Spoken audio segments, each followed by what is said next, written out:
My fusion system. Fusing 1,000 chickens at the start. Chapters 316 to 330. Chapter 316. Forced to end. Angels. They are from angels from the powerful ancient race, nicknamed servants of the gods. Praise the gods. No, praise the great young Master Watson, we are saved. Leon shouted as he opened his arms and knelt humbly on the ground when he saw the tens of thousands of beings hovering in the sky. Arthur, who was beside him, was not so excited. He only stared at the dragon and the phoenix in the sky, then looked at the diamond-shaped scales on his body and the pure white wings of the phoenix. He seemed uncertain. The angel species? Haven't they been extinct since ancient times? How can there be so many of them? And why do I feel so familiar with the dragon and phoenix in the sky? These angels, the dragon, and the phoenix came from the direction of Mount Creation that Miss Nightingale had mentioned. Could it be? Annie stared at the distant sky as a bold guess emerged in her heart. Just as everyone was contemplating their own ideas, a handsome middle-aged man dressed in black armor and with short sky-blue hair descended from the tens of thousands of creatures hovering in the sky. He radiated the angel species' fabled aura and the dignity of a platinum-tier elite. Mount Creation's commander of Black Moon Iron Knight's First Legion is here to escort you, Miss Nightingale. By the way, didn't you follow young Master Watson to the royal city? Why are you here? And who are the three people beside you? It was Alan. He had felt a violent fluctuation from the direction of Dragonspine Snow Mountain from Mount Creation. It had felt like a battle, and he was worried that it had been someone like Moriarty. Therefore, he hurriedly led a few legions to check it out. He had not expected to find Nightingale. I was on my way to the royal city with young Master Watson. Currently, we are at the City of Steel, the nearest city to the border. As for why I am here and who are the people next to me, it's a long story. Nightingale looked at the shocked faces of the people around her calmly. She was relieved. Since the people from Mount Creation had arrived, they would no longer be in any danger. No matter how powerful the clones and magical beasts were, the tens of thousands of knights would crush them. Just as she had expected, the nearby 4 frozen clones began to tremble before the ice that covered their bodies shattered. 4 bodies crawled forward and began to attack them again. Fire elements that flow in this world. Transform into an unquenchable holy flame and purify all evil in this world. Before the clones could make their move, a chant echoed from the sky. Then an angel with 6 flaming wings dropped from the sky with thousands of people behind her. They attacked at the same time, and the rolling flames ignited the sky. The sky appeared to have transformed into a sea of fire, mirroring the red land. The snowflakes on the ground swiftly melted, revealing the stony terrain. The clones wailed in response to such a powerful attack. The flames had charred their bodies, and they fled in haste. The silver moon demonic wolves that came from the depths of the earth growled as well before they ran into the distance. Vice Commander of the First Legion, the Red Angel Elvira, is here to greet Miss Nightingale. Elvira dropped from the heavens after demonstrating her swordsmanship, her beautiful red hair blowing in the breeze. She appeared gallant and valiant with the First Legion members behind her. More people landed on the ground. Commander of the Second Legion, List, and Vice Commander Anna, greets Miss Nightingale. Commander of the Third Legion, William, and Vice Commander Ron, greets Miss Nightingale. We haven't seen each other for a long time, Miss Nightingale. The Black Moon Knights who came to their rescue were from the first 3 legions. That was not even the knights' full strength, as they had about 100,000 knights on Mount Creation. Each legion would have about 10,000 knights. Alan only dispatched the first 3 teams because he knew that they were sufficient to solve any problems they might have. Powerful angels continued to descend from the sky, one after another. The scene when they greeted Nightingale shocked her companions. At the same time, the clones burned by the fire and the magical beasts that crawled out from the ground gradually disappeared after they glared at the Black Moon Knights in anger. They turned into a wisp of green smoke that quickly dissipated. Then, a loud heavenly voice echoed in the world. Due to external interference, this assessment has been forced to end. Brave adventurers, please come back to challenge me again when you are ready. Again? I will never enter the 100th floor again. Arthur sat down on the ground and breathed a sigh of relief. He began to pull the arrows in his shoulder as he continued to swear. Miss Nightingale, now that the problem has been solved, we have plenty of time. You can tell us in detail what happened in the City of Steel. Alan glanced at Arthur, his face full of curiosity. Did young Master Watson make any thrilling feats when he went to the City of Steel? Judging from the current situation, young Master Watson must have caused quite a stir, Elvira said. She looked a little emotional, and the people behind her looked expectant and excited. It had only been a few days since Watson went to the City of Steel, and more than a month had passed on Mount Creation. They missed Watson, so they were eager to know about him. Before I explain, Annie, introduce yourself to everyone. Nightingale nodded at Annie. She immediately stood up nervously, rubbed her hands, and looked at Alan. Hello, my lord, leader of Mount Creation. My name is Annie, and I'm young Master Watson's adventurer companion in the City of Steel. Don't be deceived by my appearance. My dream is to become a maid and enter the service industry. Although I'm a little weak, I'll work hard. The more she spoke, the quieter her voice shifted. She had planned to go to the border to work as a maid in Watson's manor, but that plan had been shattered. The angels had appeared before her. It was hard to imagine how many such creatures were there on Mount Creation. She was only an insignificant gold-tier adventurer. How could she have the qualifications to be associated with those powerful existences? My name is Leon, and I am young Master Watson's humble servant. I didn't expect that the distinguished angels would be soldiers from the mountain. According to Miss Nightingale, Watson had created the mountain, which means that young Master Watson is your master. Then, isn't he a real god? Leon maintained his kneeling posture with a fanatical look on his face. Praise the great Master Watson, who had shone like the sun on me. It's great to be able to believe in the great Master Watson. From now on, I will double my efforts in believing in the great Master Watson and spread his faith for him. Previously, he had abandoned his faith altogether in favor of Watson's ability to provide him with additional benefits. However, he had seen the angels. He truly believed that Watson was like a god at that point. Miss Nightingale, it seems like the companions that young Master Watson has met in the City of Steel are quite special. Alan wore an odd expression on his face. Nightingale covered her lips with her hand and coughed lightly, changing the subject. These are not important. Let me tell you what young Master Watson has been doing recently and why we are here. Chapter 317. The second person to clear the level. Boom, boom. The wind whistled, and the sound of blades colliding rose and fell. The Stairway Temple had become a sea of sword chi. The 200 Holy Sword Adventurer team members hid far away as they watched the battle between Christina and the Sword Saint clone. Who do you think will win the battle between Lady Swordmistress and the Sword Saint's clone?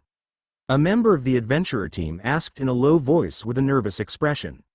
A person next to him shook his head. His expression was similarly unsightly. Even though Lady Swordmistress's talent is outstanding, that is the Sword Saint's projection.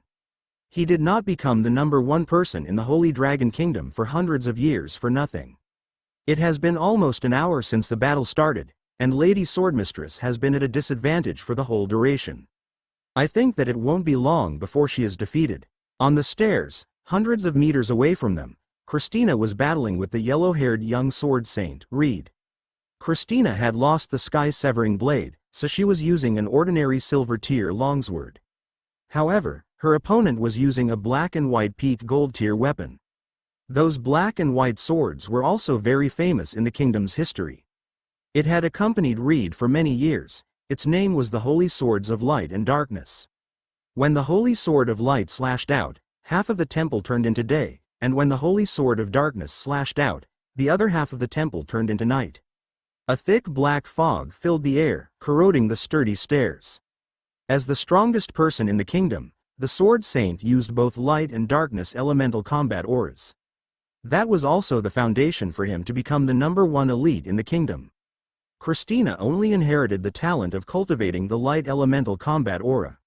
Christina pursed her lips and faced the light and darkness elemental combat auras. She cried out bitterly in her heart. The thin sword in her hand had many cracks. A silver-tier weapon was ultimately unable to withstand an attack of a platinum-tier elite. It shattered into pieces after it withstood dozens of attacks. Quickly, prepare a new weapon for me. Christina took the opportunity to increase the distance between them before she called out to a member, who immediately drew the weapon on his waist and threw it into her hand. Then, Christina continued to fight against the Sword Saint's clone. A light elemental domain appeared beneath her feet, and blades of light rose into the air and danced in front of her. Peak Platinum Tier Battle Technique, Triple Infinite Sword Slash. Then, each of the light blades in front of her split into 3 identical weapons. They formed a spiral shape and entangled with each other as they rose into the air. Following that, they fell like meteors, striking the ground beneath Reed's feet without any distinction. The blades collided with the ground, leaving a series of meandering cracks behind. Gravel flew everywhere. The power of each blade was no less than that of a small meteorite. That move was a technique that Christina had optimized after her battle with Watson. Compared to the infinite sword slash that she had used previously, that move could unleash 3 times the power. However, the opponent she faced could resolve such a powerful move easily. Aurora, the Reed clone, stretched his right hand behind his back and grabbed the hilt of the Holy Sword of Light. He unsheathed half of the sword's blade. The light flashed and disappeared. An extreme ray of light appeared before him and pierced through the layers of light that Christina had released. It shattered them into pieces, and the entire temple lit up. His action had been too quick, so everyone could only see a part of Reed's action when he unsheathed the sword. Some people even thought that Reed did not even draw his sword at all. Eternal Night. Immediately after that, the Reed clone placed his hand on the other holy sword and drew it. He slashed at the air. If the Aurora method was a straight line that stretched endlessly, then the Eternal Night was a circle covering a large area. As the sword fell, a thick black fog spread and turned everything in sight into darkness. Even the temple was dyed black. After that, a large part of the sturdy temple and the massive stone pillars that were a few hundred meters tall had disappeared. No matter what kind of attack Christina released, Reed's response would always be one sword, but his one sword was better than countless swords. Miss Christina, please continue to work hard to advance further in your progress. Your current state is far from a match for the Sword Saint's projection. I have a small question. I don't know if you can answer it for me. It is obvious that you know how powerful Sword Saint Reed is, so why didn't you choose Watson's projection as your opponent instead? At that moment, Christina's clone had turned into a white-robed girl. The girl's face was as smooth as a mirror. There were no facial features on her face. All that was left was a swirling vortex. That was the true appearance of the self-consciousness that was born from the world transformation mirror. Christina continued to retreat as she gritted her teeth. Because to me, that is the best solution. If the projection in front of her was not the Sword Saint from decades ago, but her father, then she would have definitely chosen Watson's projection. After all, as Reed's daughter, she knew better than anyone else how powerful her father was. However, the clone in front of her was based on her father from decades ago. She thought that the younger version of her father should not be as strong as Watson. There was no reason for her to make such a choice. She only felt that way after the battle with Watson a few days ago. Even her father could not have become a platinum tier elite at 12 or 13 years old. Just from that point alone, she thought that Watson was a monster. Plus, Watson still had some things that she had not understood. Since she wanted to win, she might as well choose a familiar opponent that she could beat. Miss Christina, I can't comment on your choice, but I have to say that it's not a good one, the World Transformation Mirror girl said. Her words immediately ignited the emotions of some Holy Sword Adventurer team members. See, I told you Lady Swordmistress should have chosen to fight Watson, but in the end, she insisted on choosing the Sword Saint. If she had chosen Watson, she would have won a long time ago. I don't know why Lady Swordmistress is always fond of that young man. Not only did she want to bring him with her when exploring the dungeon, but she even avoided him in battles. Is it because he is Master Antonio's disciple? Watson is Antonio's disciple, and the Sword Saint is an elite on par with Antonio.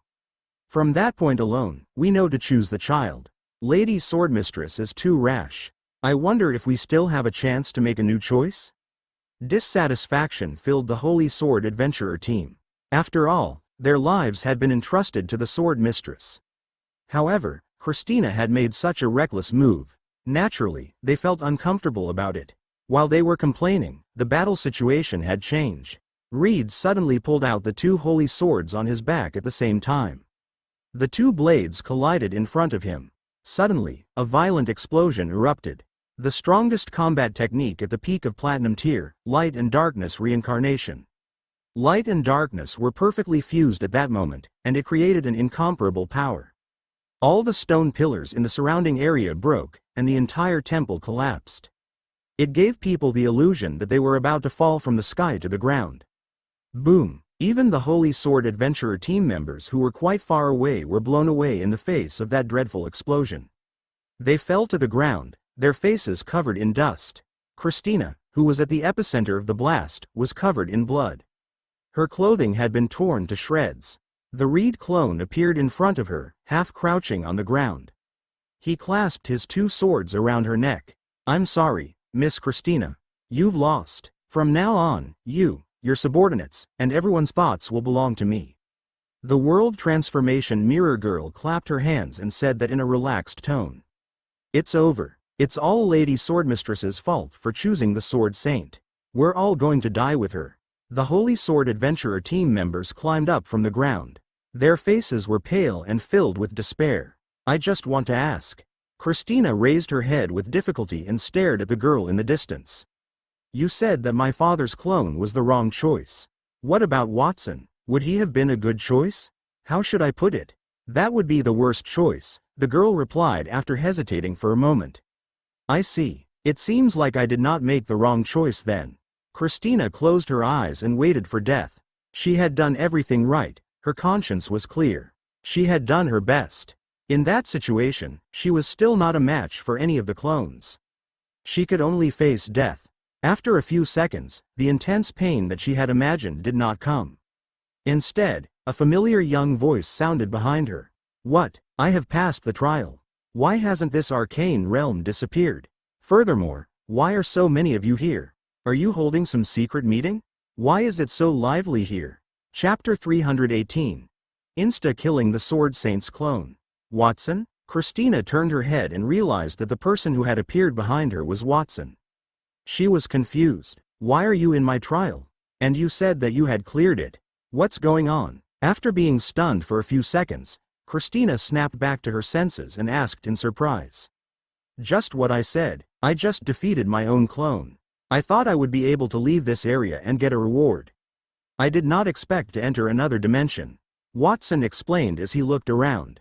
He could not help but click his tongue when he saw the collapsed temple and the 200 Holy Sword Adventurer team members huddled together. He had entered the 100th floor of the maze by himself. However, Christina had brought so many people with her. It was likely that she was cheating. After he looked around the area, his gaze fell on the Sword Saint clone, who was pointing his sword at Christina's neck. "Miss Christina, it seems like you have encountered a small problem. Do you need me to help you solve it?"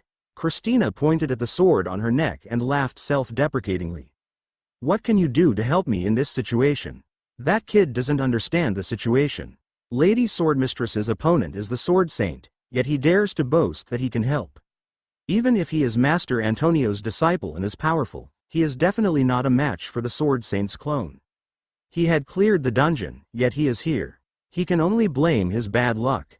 Before Christina could reply, the Holy Sword Adventurer team members had already spoken. Even though they did not like Watson, they did feel sorry for him.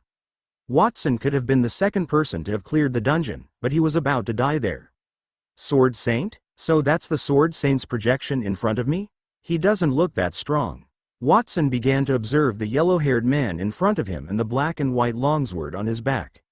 He had long heard of the Sword Saint. His master had said he should be the Sword Saint disciple when they reached the royal city. Antonio wanted Watson to learn swordsmanship from the Sword Saint.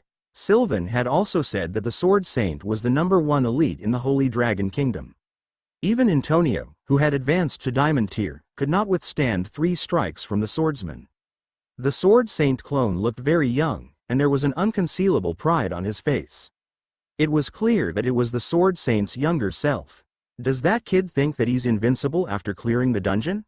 He said that the Sword Saint's clone doesn't look very strong. I think he'll last long." The adventurer team member who had just spoken sighed. Then, another person said, "When I saw the youth forcefully pull the underground city out of the ground, I thought that he was very strong. At the very least, he wouldn't be weaker than Lady Swordmistress.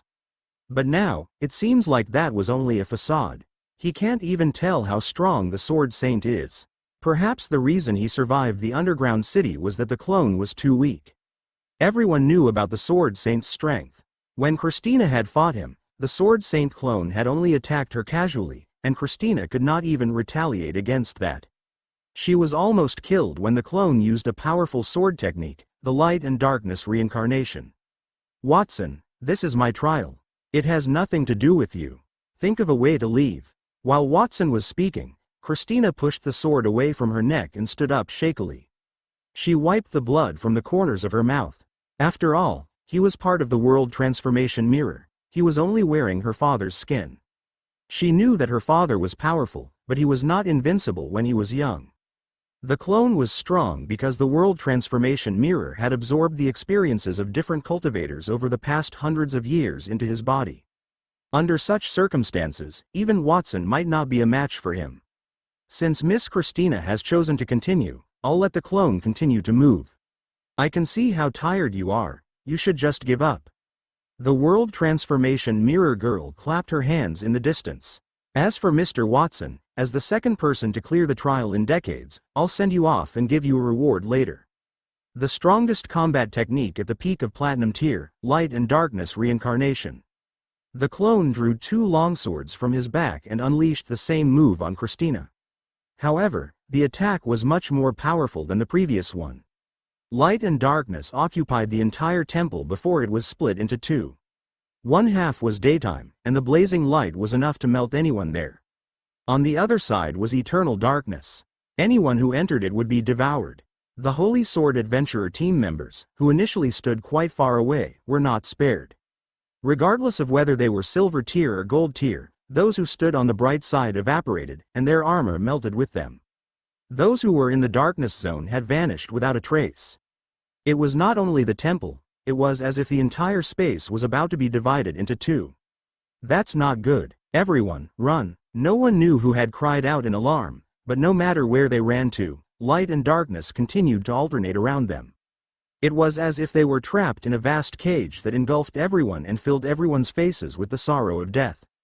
Absolute reflex. Suddenly, Watson's voice resounded throughout the entire temple, echoing in everyone's ears. Suddenly, the light and darkness that had enveloped the entire stairway temple had disappeared, and everything returned to its peaceful state. Miss Christina, even though we have a lot of conflicts, we're here together. At least, let me save you before you leave. Watson took a step forward and stood in front of Christina. A halo that symbolized an angel appeared above his head, and an illusory mirror appeared on his body.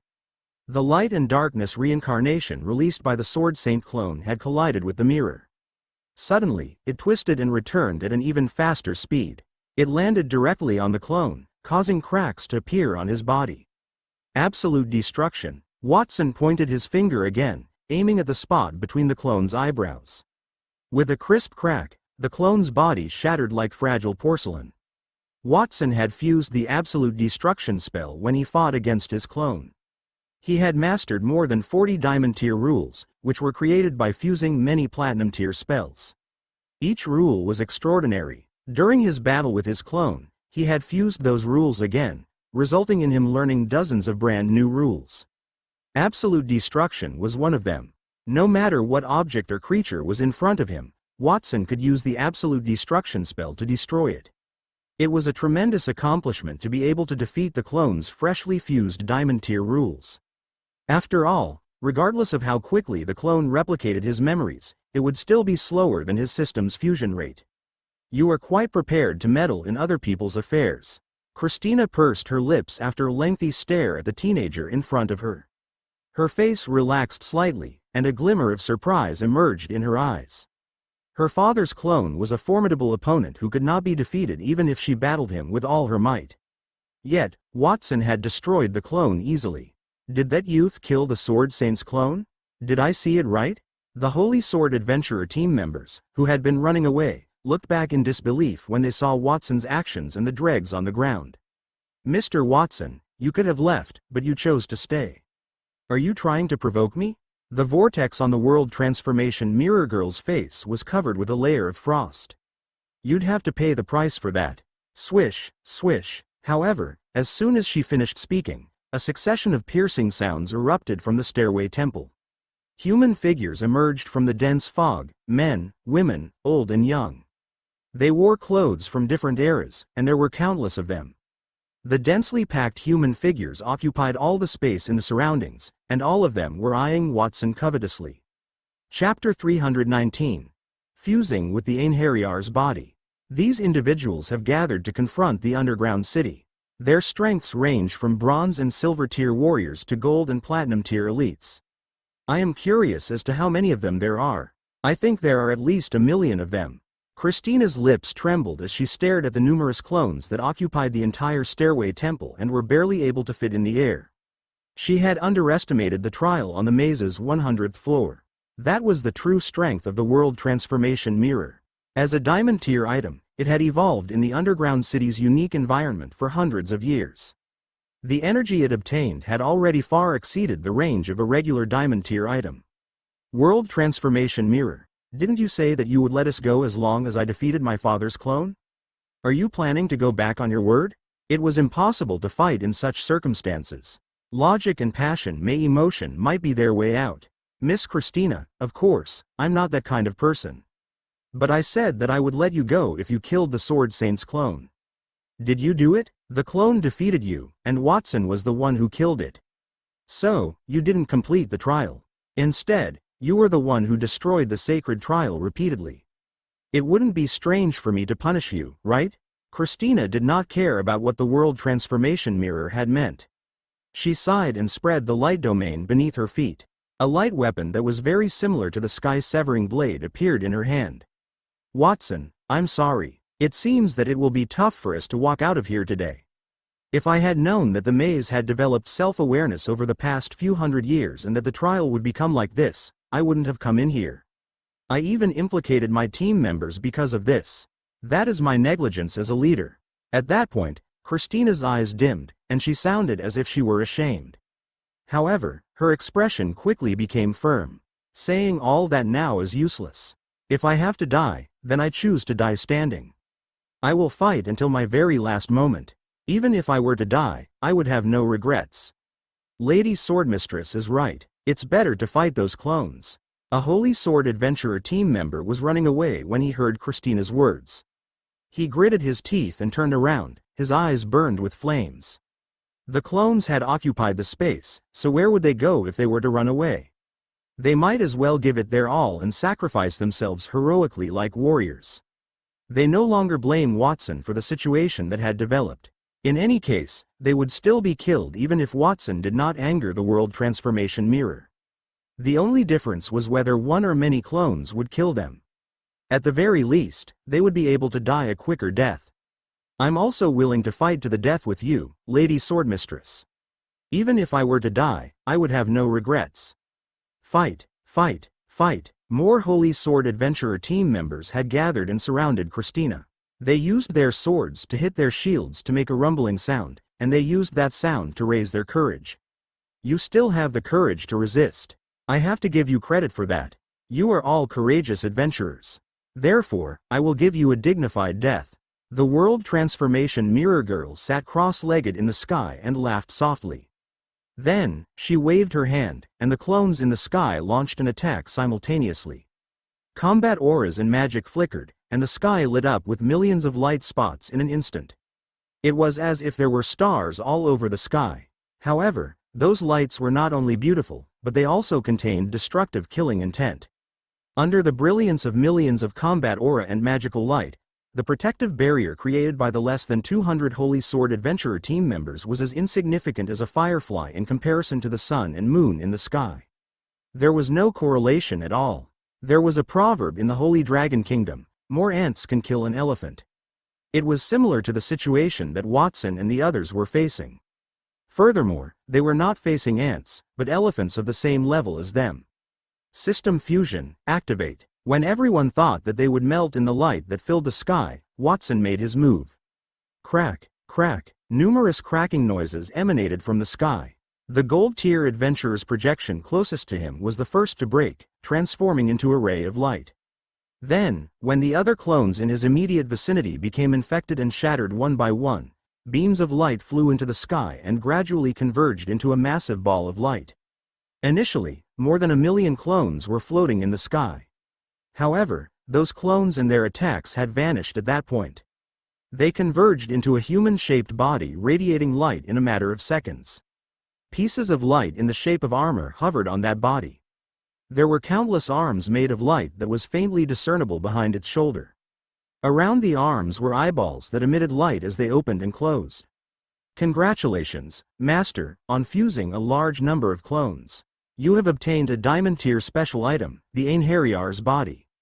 Diamond Tier Special Item, the Einherjar's Body. Effect. This item is made of the memories from a large number of cultivators. It contains the abilities of more than 1,000,000 cultivators. After absorbing this body, you can obtain all its skills in your memories. Abilities. Omniscient Nature. Can master various skills of various professions. Instant Learning. You can learn any skill at once. 1,000-armed giant. Can split into thousands of arms, each of which can deal platinum tier damage. 100-eyed giant. Can generate hundreds of eyes, each of which can emit destructive platinum tier magical light pillars. Additional ability. 10,000 clones. Can use energy to create your own clone, but the clone will only have half of your original abilities. Master, would you like to merge with the Einherjar body now? Of course. Watson answered without hesitation. In an instant, the glowing humanoid body floating in the sky fell and entered his body through his forehead. As the Einherjar body merged with his body, Watson felt a countless amount of knowledge that did not belong to him appear in his mind.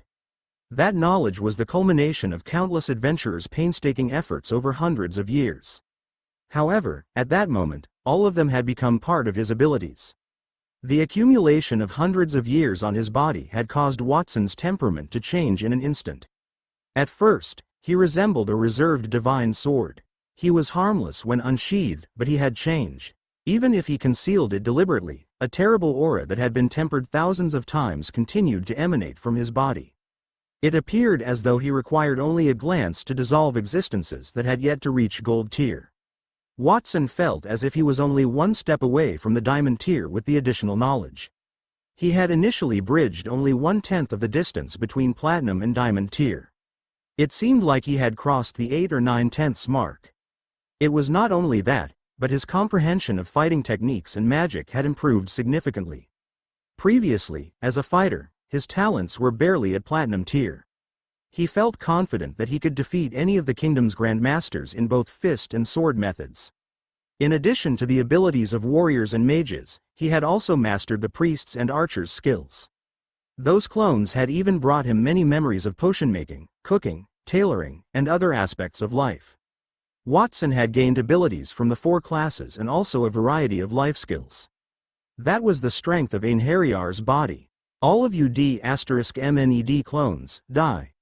While Watson was absorbing the knowledge gained from the Einherjar's body, a Holy Sword Adventurer team member was waving wildly in the sky with his eyes closed as if he could dispel the fear in his heart. However, after waving for a while, he suddenly felt that the surrounding environment was too quiet. So, he opened his eyes. Then, he realized that all the clones that had filled the sky only a few seconds ago had disappeared. His companions stared at him as if they were looking at a fool. The clones have all been destroyed. Please open your eyes when you fight next time. Just as he was feeling puzzled, he heard his companions sigh with a trembling sound. He destroyed millions of clones in one strike.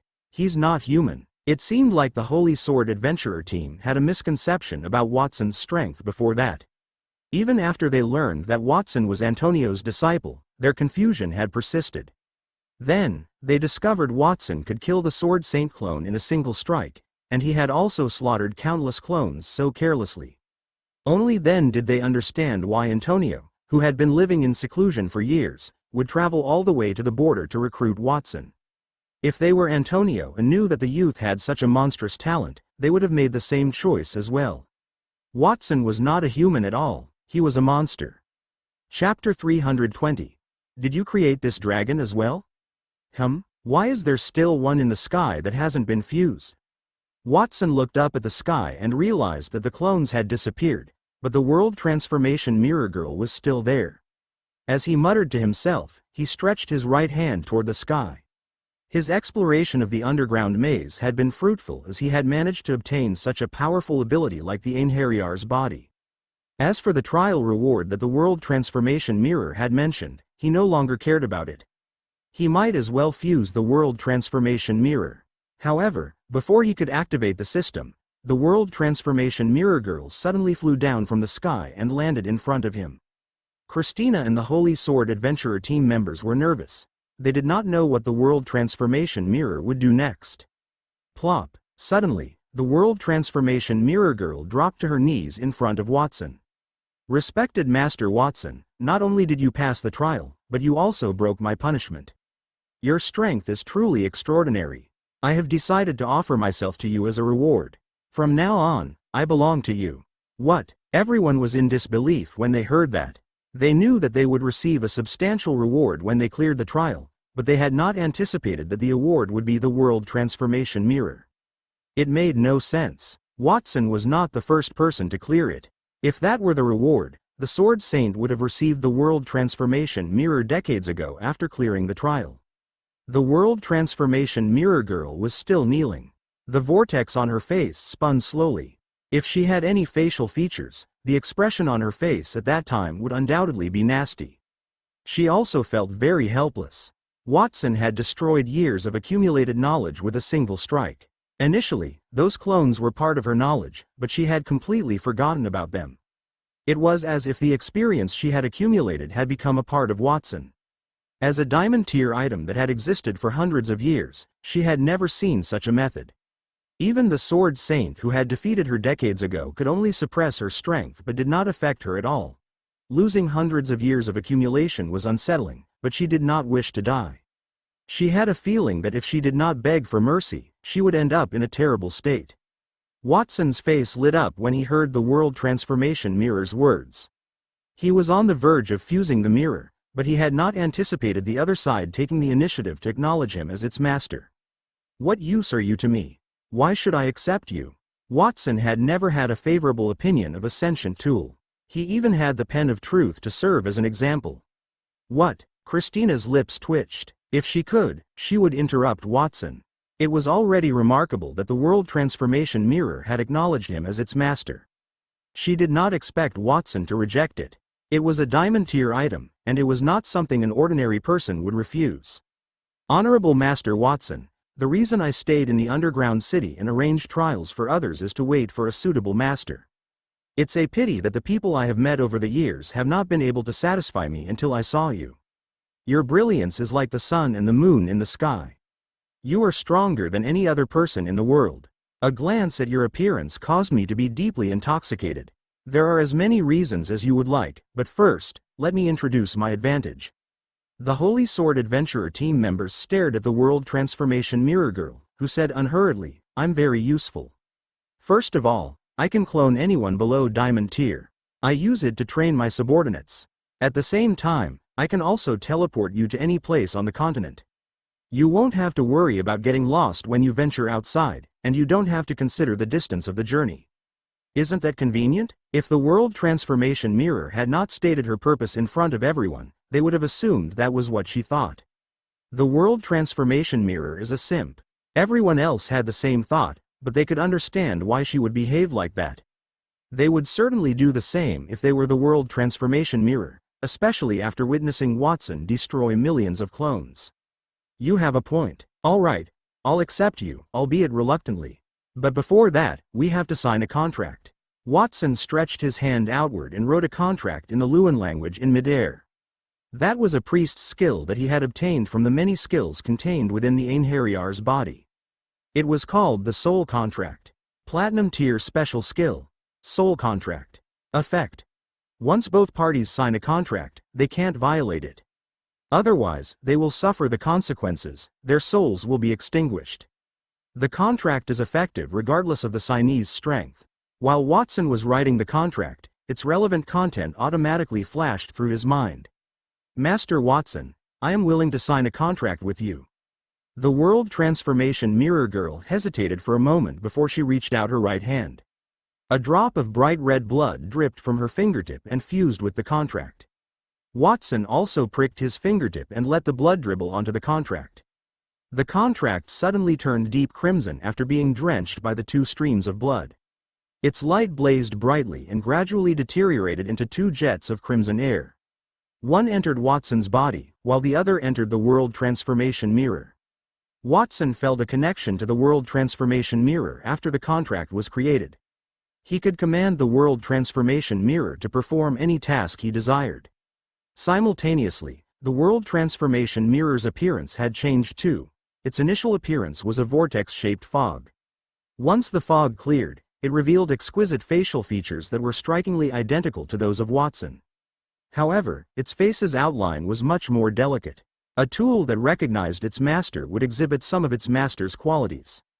As a result, the World Transformation Mirror gained a face and was closer to Watson. Since you have acknowledged me as your master, I should give you a name. You were originally a mirror, so why don't I call you Little Mirror? My honorable master, your brilliance dazzles me. I should not refuse the name you gave me, but that name is really, well, may I ask for a new one? Then let's call you Little White. Master, don't you think that's a dog's name? Watson was in a dilemma. He knew that he did not have any talent in naming anything. Then, after a moment of hesitation, he said, since your main body is the World Transformation Mirror, why don't I call you Globe? The world is the 24th tarot card, which happens to be the name of the 22nd card. It's quite meaningful. That is not a bad name. Thank you, Master. Obviously, he liked his new name. The World Transformation Mirror looked happy. Watson turned around after resolving the situation with the World Transformation Mirror. He discovered that everyone, including Christina, was staring at him as if he were a monster. It left him perplexed. Why are you looking at me like that? Watson, are you not aware of what you've done? Christina flashed a self-deprecating grin as she shook her head. I can't believe that despite years of diligent preparation, I have ultimately failed. Watson, you saved us, and I owe you. Miss Christina, you are far too humble. It is only a small matter. Since the trial has ended, let's get out of here. Watson looked at Globe, and she immediately nodded in agreement. With a wave of her hand, the stairwell temple in which everyone was standing vanished. The surrounding environment was restored to the appearance of the 100th floor. The only change was that the World Transformation Mirror in the center of the underground city had vanished. It had been transformed into the girl beside Watson. Phew, we're finally back. The Holy Sword Adventurer team members were just about to heave a sigh of relief when a huge black shadow streaked across their heads, accompanied by an intense dragon's roar. Roar! Everyone looked up and saw a black dragon dozens of meters long circling above their heads. The ferocious dragon's head looked down at them, and its vertical pupils did not contain a hint of emotion. It was the same black dragon they saw in the sky before they entered the underground city. They did not expect to encounter such a terrifying magical beast after passing the trial. They were terrified. Death Omen Star Dragon, when did you get here? I created you to focus on the maze. Come here, quickly. I have just named the World Transformation Mirror. It's your turn now. Watson beckoned to the sky, and the black dragon immediately shrank to the length of an arm. It landed on his shoulder and rubbed its head against him intimately. No way, Watson, you created a dragon too? When the Holy Sword Adventurer team members saw that scene, their mouths were opened so wide that they could fit an egg in it. They were frozen on the spot. Chapter 321. Rewards and Congratulations. Before I entered the maze, I used the magical beasts in it to fuse that dragon. Didn't you guys see it? Watson reached out and teased the black dragon on his shoulder. He turned his head in puzzlement. That's... Christina's mouth went dry. She did not know what to say. They had seen the black dragon outside, but they thought it was there to guard the 100th floor. Who would have thought that that monster was not from the maze? Instead, Watson had created it. Also, how did he fuse different magical beasts into a dragon? How did he do that? My honorable master, so you were the one who took all the magical beasts in the maze. No wonder I couldn't sense them anymore. It took me a lot of effort to cultivate so many magical beasts, but it's fine since you were the one who did that. Anyway, I belong to you now, and so you own my things too. What would you name that dragon, master? Well, it is a black dragon, so why don't we call it Charcoal? Watson said casually. The Death Omen Star Dragon opened its mouth and spat out a ball of black flames, clearly rejecting the name. Christina and the other adventurers were dumbfounded. He wanted to name such a powerful dragon Charcoal? Perhaps he would like to call it Dustball? Globe was stunned for a few seconds, then a look of pity appeared on her face. My honorable master, I have to say that it is a very good name. I can already foresee the future. A giant dragon named Charcoal is so powerful that its name is written in the history records. Watson nodded with satisfaction. Since you also agree with that, I shall call you Charcoal from now on. It seemed that he could come up with a good name occasionally. He did not notice the human-like expression of grief on the Death Omen Star Dragon. While Watson was naming the Death Omen Star Dragon, a massive magical teleportation array appeared on the maze's 100th floor, and humans were ejected out of it. DMN it, the trial is too difficult. I can't believe they've cloned me. How am I supposed to defeat him? I've gained quite a few insights during the trial. I was just a step away from advancing to gold tier. Why is there a voice telling me that the trial is over? Has someone cleared the trial? Is it the Sword Mistress? Those people were the other adventurers from the City of Steel who had followed Watson and Christina into the underground city in hopes of gaining some benefits. Their trial had ended the moment the World Transformation Mirror recognized Watson as its master. Then, they were teleported back from all over the world. Those people included Nightingale and Clyde. Young Master Watson, are you okay? We were teleported to the border after entering the trial. We were in your hometown, where we encountered terrifying magical beasts.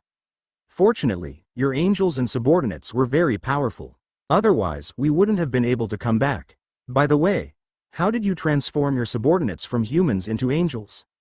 Annie was the first one to rush toward Watson.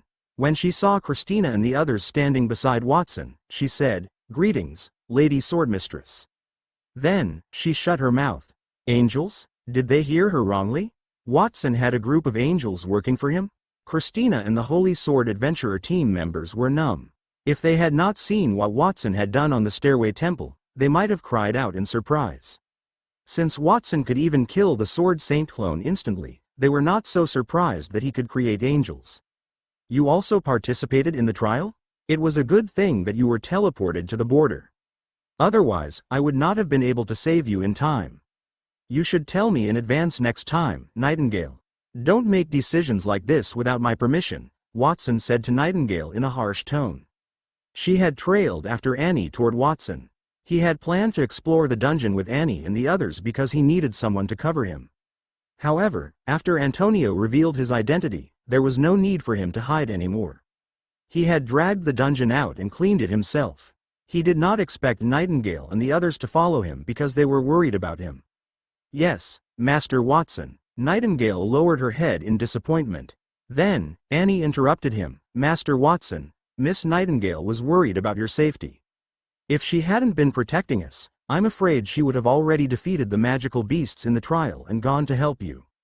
Annie, you're not allowed to speak up for her. I know Nightingale is kind, but I want to ensure her safety.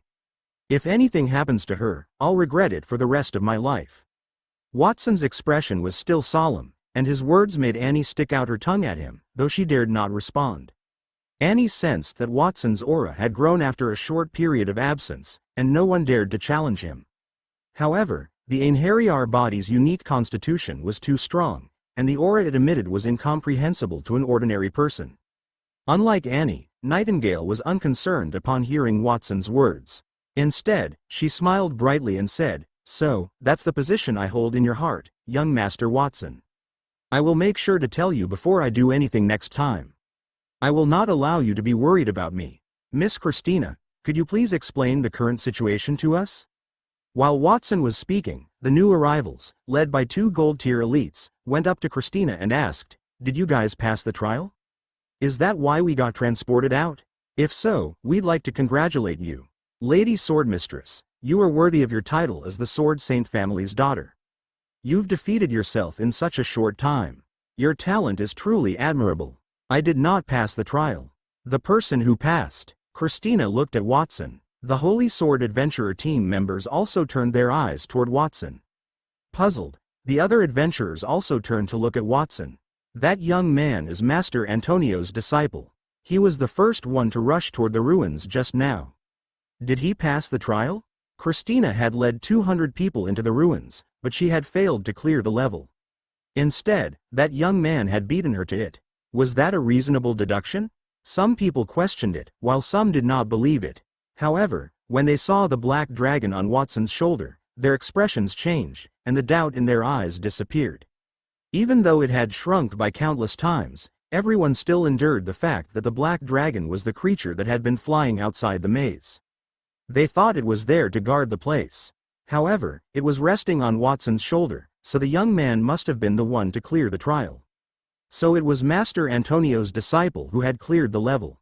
Congratulations, young Master Watson. As expected, a great teacher contributes to a great disciple. I wonder what's the reward for clearing that level. May we have a look? One of the two gold-tier adventurers had asked about that. They were eager to pass the trial because they wanted the rewards. That was also why they were there to ask Christina if she had passed the trial. They immediately turned their attention to Watson when they learned that Christina was not the one who had cleared the level. My reward for clearing the trial is that. Watson pointed to Globe, who stood beside him. He got a girl for clearing the trial? Many people were perplexed by the lovely female who resembled Watson. What kind of reward was that? They would have gone to the Golden Quill Pavilion if they desired a lovely girl. The maids were not only considerate but also provided excellent services. They went to the maze to strengthen themselves. They thought they could increase their strength by leaps and bounds if they could clear the trial. Perhaps that girl was created by the maze, and she had unique skills that could aid one's cultivation. Globe walked forward from Watson's side just as everyone was perplexed. She raised her short white skirt and curtsied. Since everyone is confused, I shall respond to this. You might be unfamiliar with me due to my current appearance. What about now? As she spoke, Globe's body changed form with a swoosh. Instead of a human girl's body, it had transformed into an ice-cold mirror that was dozens of meters tall. A massive vortex gently rotated on the mirror. Chapter 322. A display of strength. Is that the mirror from the bottom of the maze? It has transformed into a human? That means it has self-awareness. An adventurer exclaimed when he saw Globe. They did not see Globe's transformation. They thought the world transformation mirror would disappear after the trial ended. It seemed like it was not the case. So the reward for clearing the trial is the mirror that was in charge of the trial? Does that mean those of us who didn't clear the trial are no longer qualified to pass it in the future? One of the adventurers asked worriedly. He only realized the benefits of the trial after he entered the trial, where he had to defeat his clone. He did not doubt that his strength would increase by leaps and bounds if he had succeeded. If he could challenge 100 levels continuously, he would have little difficulty raising to the next level in a short time. That should not be the case. Even if the reward is that mirror, that Watson person should not have been able to take it away. Otherwise, the mirror would have vanished from the underground city when the Sword Saint cleared the level a few decades ago. I suppose the person who cleared the level would have the right to use that mirror, not to take it, someone consoled him. Everyone nodded in agreement. It was a reasonable guess. The Sword Saint's strength had improved decades ago, and he had become the strongest person in the kingdom. That was probably because he had received the right to use that mirror. However, once a new victor appeared, the right to use the world transformation mirror would be transferred to that person. They felt that it was very reasonable. I'm sorry, everyone, you've guessed wrongly. The original reward was only part of the experience that I had accumulated over hundreds of years. I had to dedicate myself to the person who cleared the level. This time, I made the change on my own initiative. The world transformation mirror emitted a grand heavenly sound. Then, it changed back to the appearance of a young girl. She walked toward Watson's side in a few strides and held his arm. As for why I made such a decision, it's all because I met my master, Watson. He has charmed me. Globe blushed like a young maiden, and everyone was dumbfounded. Watson coughed awkwardly. Everyone, please rest assured. Even though the world transformation mirror has acknowledged me as its master and I have eliminated all the magical beasts in the maze, I will not let everyone be without any ruins to explore in the future. The underground maze had become an empty shell. It no longer had the world transformation mirror, so there were no more trials in the labyrinth. Plus, all the magical beasts had disappeared. It was no longer possible to enter the lower level to kill magical beasts and obtain materials it dropped. Numerous adventurers were in danger of losing their jobs. The City of Steel had existed for hundreds of years and was known as the City of Adventurers. It was undoubtedly a heavy blow for them. Young Master Watson, I wonder if you have any way to solve that situation? It did not seem like Watson would leave the world transformation mirror behind. Under such circumstances, it was impossible to explore the maze unless he filled it with a large number of magical beasts. Was it possible to do such a thing? I will take the world transformation mirror with me. As compensation, I will leave a suitable gatekeeper here, a dragon named Charcoal. It is this dragon on my shoulder. Watson reached out and patted Charcoal. The dragon flapped its wings, flew from his shoulder, and gradually grew in size. It flew into the air and transformed into a giant dragon that was dozens of meters long. Its terrifying diamond-tier aura mixed, and its dragon's might made the adventurers' faces paled. As a diamond-tier dragon, the Death Omen Star Dragon, Charcoal's strength was perfect to be the gatekeeper. Furthermore, defeating a diamond-tier dragon would give one a greater sense of achievement than the trials where one had to defeat oneself. One would also receive more rewards. As long as someone clears the maze, I will give them a set of platinum-tier armor and weapons as a reward. Watson's words caused a massive uproar in the maze. It's not a problem to have that dragon as the gatekeeper, but what you said about using a few platinum-tier armor and weapons as a reward, is that true? Well, a new gatekeeper solves the problem with the 100th floor trial. But what about the other magical beasts in the maze? We can't just come here and fight with that dragon every day, right? With our current strength, it's not even enough to fill the gaps between its teeth. Then, Watson revealed a mysterious smile on his face. Everyone, don't be so anxious. I'll make sure all of you are satisfied. He pulled his arm from Globe's embrace and said, Globe, I'll have to trouble you to teleport me to Mount Creation. Yes, my honorable master. Globe opened her arms, and a small vortex appeared in front of her. Soon, the vortex grew rapidly and turned into a gate with a radius of several meters, enveloping Watson. The adventurers looked at each other. They did not know what Watson had wanted to do. A few minutes later, Watson returned from the vortex, and he brought a group of angels with him. The leader had short blue hair that fluttered in the wind. The halo that symbolized the angel race above his head was shining brightly. So this is the City of Steel's underground maze. After so many years, it is the first time I've left the border. But it doesn't look so impressive. It bears no resemblance to the land of the dead beneath the Mount Creation. The blue-haired man was lamenting when he was interrupted by a lovely man with long green hair who emerged from behind him and said, Of course, Captain Allen. After all, young Master Watson was the one who constructed the land of the dead by fusing a huge number of ruins. I doubt any ruins in that world can surpass it. Before we discuss that, I'll have to trouble you to complete the mission that young Master Watson arranged for you. Got it, I'm just commenting. Young Master Watson's mission is definitely the highest priority for me. The two people who spoke were the captains of Mount Creation's 1st and 2nd Legions, Allen and List. They had brought a large group of magical beasts out of the vortex. Those magical beasts were at least gold tier, and their bodies emitted terrifying auras. Those beasts also had items that were flashing with platinum tier light on their backs. Those were of platinum tier equipment. 1, 2, 3, 100, 200. 200 sets of platinum tier armor and weapons. Am I seeing things right? A gold tier adventurer looked at the weapons on the backs of the magical beasts. He counted with his fingers. The more he counted, the more surprised he got. He was a gold tier warrior, so he knew that those items that emit platinum tier light were genuine platinum tier items. And those magical beasts, there are at least tens of thousands of them. They're all gold tier. Where did young Master Watson capture so many high-quality magical beasts? The others also cried out in surprise. When Watson said he had a way to solve the underground maze problem, they thought he had exaggerated. Then, they understood that he was right. However, it was still difficult for them to believe it even when they saw the tens of thousands of gold-tier magical beasts. If those magical beasts were brought there to fill the maze, then they might not even be able to see the Death Omen Star Dragon. Then, Watson said, Allen, List, where are the people I asked you to choose? Don't worry, young Master Watson. We've brought them here. Then, another 100 or so people walked out of the vortex. To be precise, there were more than 100 angels. Those angels were all in their teens. Their faces were young and tender, but they were wearing the Black Moon Knight's standard issue armor. I am from the 1st Legion. Greetings, young Master Watson. I am from the 2nd Legion. Greetings, young Master Watson. Watson nodded at the men in greeting. Then, he turned around and said, "These are my subordinates. They are also Platinum Tier Angels. There are 100 floors in the underground maze. I have decided to set an angel on each floor so that they can be the lord of that particular floor.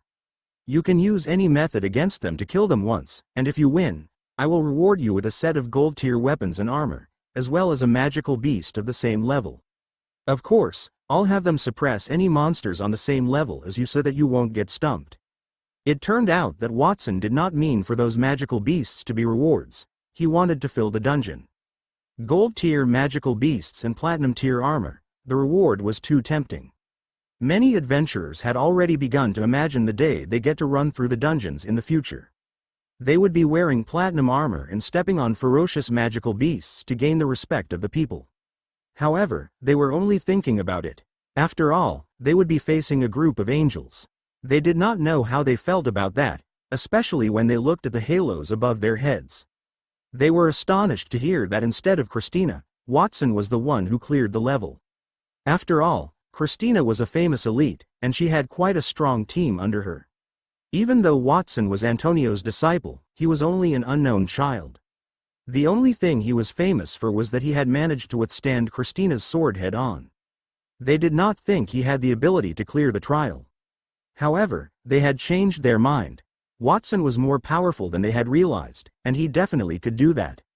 He had hundreds of platinum tier items and angels as his guards. How powerful was he? They only knew of 10 platinum tier items in the entire kingdom and the fact that the angels were from an ancient race. There were rumors in the kingdom about how the border was a poor place. They had thought so as well, but their stance had wavered. It seemed like the people at the border were wealthier than most families in the kingdom. Perhaps that was why Antonio had gone to the border as well. Maybe he had looked down on the families in the capital. Compared to Watson's strength, it seemed like most of the prominent families of the royal city were trash. Chapter 323, Tower of Babylon. Young Master Watson, are you sure that those angels will lower their strength to fight us on the same level? And we will get rewarded if we defeat them? An adventurer stared at the scene in front of him in a daze for a few seconds before he asked with a trembling voice. He was much more respectful toward Watson. He had addressed the young man as young master. That's right, they will lower it to match your level. For example, if you have a team of 3 silver tier and 1 gold tier member, then they will also have the same formation. Each person in your team will get a reward when you clear the level. Of course, I do need to stress that you need to think of ways to kill them, not only defeat them, Watson said. After all, those are young Master Watson's subordinates. For us to kill them is a little. The group of adventurers looked at the halos above the angles' heads and subconsciously swallowed their saliva. They were facing an angel race. Even if their opponent suppressed their strength, they might not be a match for them. The other party had a platinum tier aura. Those people must be highly respected in the entire kingdom. Was Watson willing to let them kill those angels? You don't have to worry about that, and you can ask why. As Watson spoke, a Black Moon Knight from the 1st Legion stepped forward. He drew the longsword at his waist and stabbed it into his neck under everyone's watchful eyes. Fresh blood splattered everywhere, and his corpse fell to the ground. That scene caused all the adventurers to turn pale with fright. Watson and the other Black Moon Knights were expressionless. The dead man got back up, wiped the blood off his sword, and sheathed it. There was not a hint of injury on his neck. It seemed like what had just happened was just an illusion. What's going on?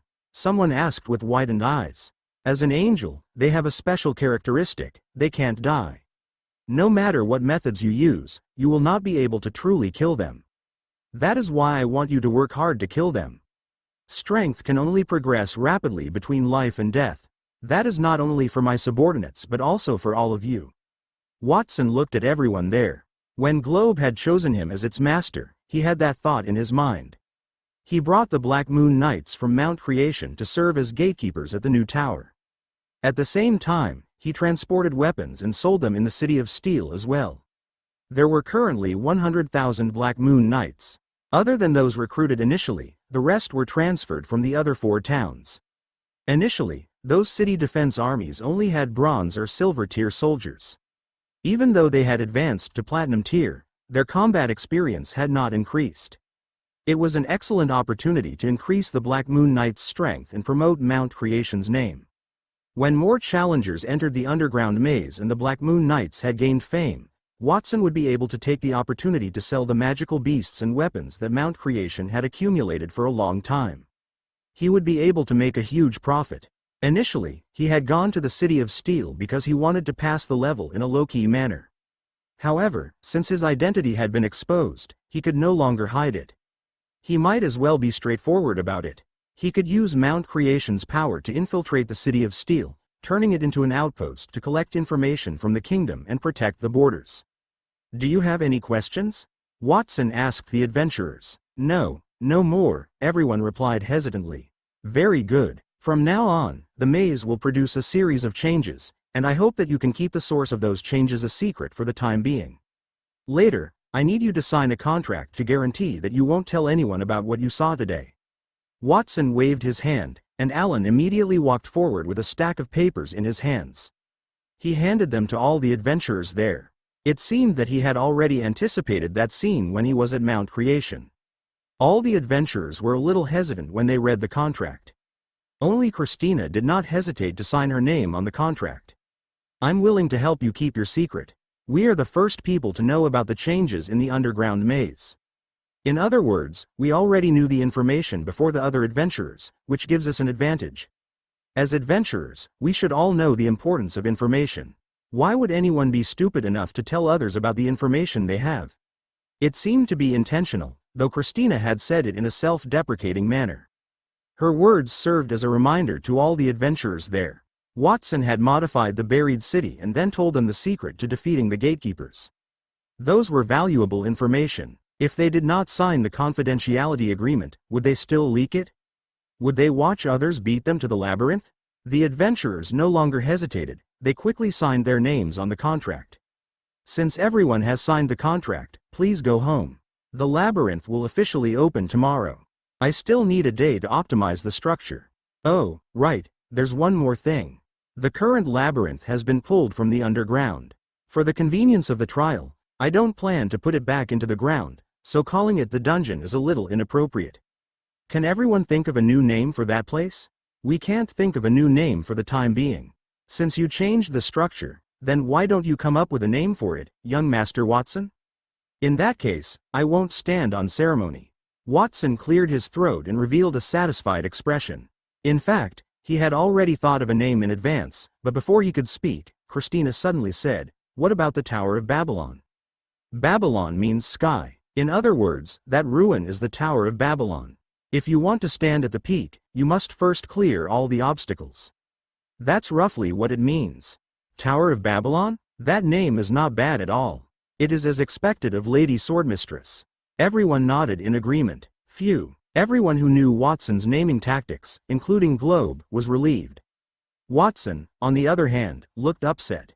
"What is the Tower of Babel? Even if that name is not as good as I had hoped, it is still serviceable. Let's give it a rudimentary name." Watson did not know that the Tower of Babylon would become a landmark in the City of Steel in the future, shocking the entire country for the next tens of thousands of years. Watson decided to renovate the tower, so Christina and other adventurers said goodbye to him and left. When those adventurers left, their eyes were burning with flames. After they made up their minds, they went home to prepare themselves. They would enter the tower the moment it opened the next day. They would become the first batch of pioneers. They would improve themselves and earn rich rewards in the battle against the angels. Only Watson, the Black Moon Knights, Annie, and their company remained in the Tower of Babel. The plan to modify the Tower of Babel is very simple. First, I need to change the original 100 floors of the dungeon to the first floor. The Tower of Babel was different from the dungeon. The higher one went, the harder it would be. At the same time, I need to change it to a channel that can go straight up. Watson strolled into the Tower of Babel, occasionally raising his palm to fuse the moving stairs in front of him, turning them into spiral channels. While he was doing that, the Black Moon Knights transported the goods from the vortex channels to help the process go quicker. Nightingale and Annie did not participate in that. The four of them sat in the corner of the old maze, 100th floor, which was made into the first floor in the Tower of Babel. They watched as the spiral-shaped stairs extended from their heads to the depths of the sky. No one knew how high it went. Miss Nightingale, during our trial, the people from Mount Creation had saved us. You told them a lot about young Master Watson while he was in the City of Steel. Now, can you tell us about Mount Creation? Annie asked curiously. Even the heartless Arthur looked interested to know the answer. He was curious about how Watson had built the poorest boarder in the kingdom into such a powerful place, and he even had a group of angel subordinates. Do you want to hear it? Nightingale glanced at the three people in front of her and saw their heads were shaking like rattled drums. She cleared her throat, and a nostalgic look flashed in her eyes. The story begins when I first met Watson. At that time, Watson was not so powerful. He was from a baron's family, and they occupied a small land. The castle was about the same as a manor.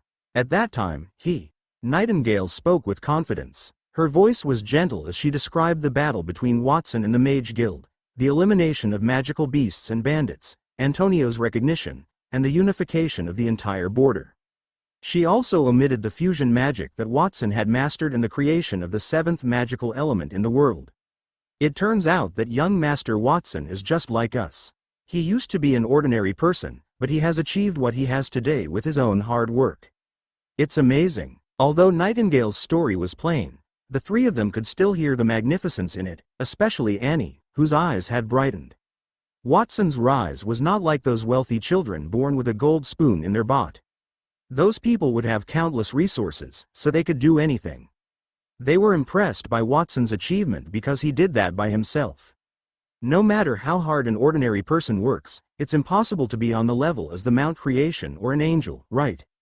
I think young Master Watson must be a genius who's very different from ordinary people. Arthur complained. Arthur, don't look at young Master Watson with your despicable thoughts. He must have worked 100 times harder than you to get that kind of achievement, Annie retorted. Then, she turned to Nightingale and said, Miss Nightingale, you seem to know a lot about young Master Watson. Do you like him? Annie held her breath and clenched her fists, looking a little nervous. She had long thought that Nightingale and Watson had a special relationship, and she felt nervous when Nightingale told them stories about Watson. Nightingale was stunned for a moment, and her eyes drifted toward the busy Watson. A beautiful smile bloomed on her face. Yes, I love young Master Watson very much. Chapter 324. Antonio's Acceptance. Diamond Tier Special Building. The Tower of Babylon. Effect. The tower is divided into 100 levels. Each level is a node guarded by the gatekeeper, who can receive many rewards and choose to enter the next node. Additional abilities. Space Warp. When entering the next node, you can choose not to enter a single level, but to jump multiple levels. The number of jumps depends on the challenger's strength. Information recording. The adventurer's information will be recorded, and the next time you enter, you can start from the level you have already passed, without having to challenge it from the beginning. Random God's Blessing. The Tower of Babel's walls are engraved with God's blessing, and each level you pass, you will get to receive a random God's blessing. Not bad. This is a great success. Watson clapped his hands in satisfaction as he looked at the new structure. At that moment, he was at the highest level of the Tower of Babel. He looked down and saw a wide and long spiral staircase. It was thousands of meters from top to the ground. A stone pillar of unknown height supported the entire staircase in the middle. That stone pillar had the absolute gravity that Watson cast. It was responsible for eliminating gravity so that it could float in the sky. At the same time, there were low walls on both sides of the stairs, with guardrails built on top. That was to prevent those who were not silver tier elites from accidentally falling during a reckless challenge. He had also added many kinds of blessings carved on the walls. As a young man in modern society, Watson had played many games in his previous life, so he also knew how to make a ruin look more attractive. The several functions of the Tower of Babel that he had fused include Space Warp, commonly known in the game as jumping levels, information recording, which was archiving, and Random God's Blessing, a buff. The first two functions would significantly reduce the progress of the adventurer's exploration, while the last function would increase the fun of the exploration. For example, if an adventurer was stuck on the first floor and could not clear the level, it might be because the God's blessing that he had was not powerful enough. If he challenged a few more times and obtained a more powerful god's blessing, he might be able to clear the level. That was the optimal solution that Watson had come up with after trying to shorten the time for each exploration and increase the number of times the adventurers would explore. I reckon that once that Tower of Babel is launched, it will cause a huge uproar among the adventurers. Watson placed his hands on his hips, the corners of his mouth rising as he muttered with some pride. He did not doubt the charm of his masterpiece. After all, the original underground maze was also created to give the adventurers a trial. However, it only focused on the difficulty. It did not consider the adventurers' experience that caused many adventurers to be afraid of danger even though they had the strength to do it. For hundreds of years, only the Sword Saint had managed to clear the level, so it might have something to do with that. Watson's Tower of Babel was different because the people guarding the tower were Black Moon Knights. He had already instructed those knights not to kill those adventurers and just hit them back. At the same time, the god's blessing carved on the wall was to protect the lives of those adventurers. It included low-tier blessings such as healing, strength, speed, and courage. There were also powerful blessings that he had obtained from the memories of the various powerful priests in the Einherjar's body. For example, the Undying Bird's blessing could avoid a fatal injury for a short period. The sun's blessing also allowed one to increase one's luck by a large margin under the sunlight and increase his attributes by 3 times. With the enhancement of those blessings, the challengers would become more, making it more difficult for the Black Moon Knights, which would also help them grow their strength. According to Watson's calculation, each Black Moon Knight would guard the Tower of Babel for a month and then change to another batch. That way, it would take about 100 years in the outside world for all the knights to be rotated. The efficiency was too low. Therefore, he decided to upgrade the Tower of Babel after they had reached a specific total of challengers. For example, he would increase the number of gatekeepers at each level or increase levels. That way, he could reduce the training time for each Black Moon Knight.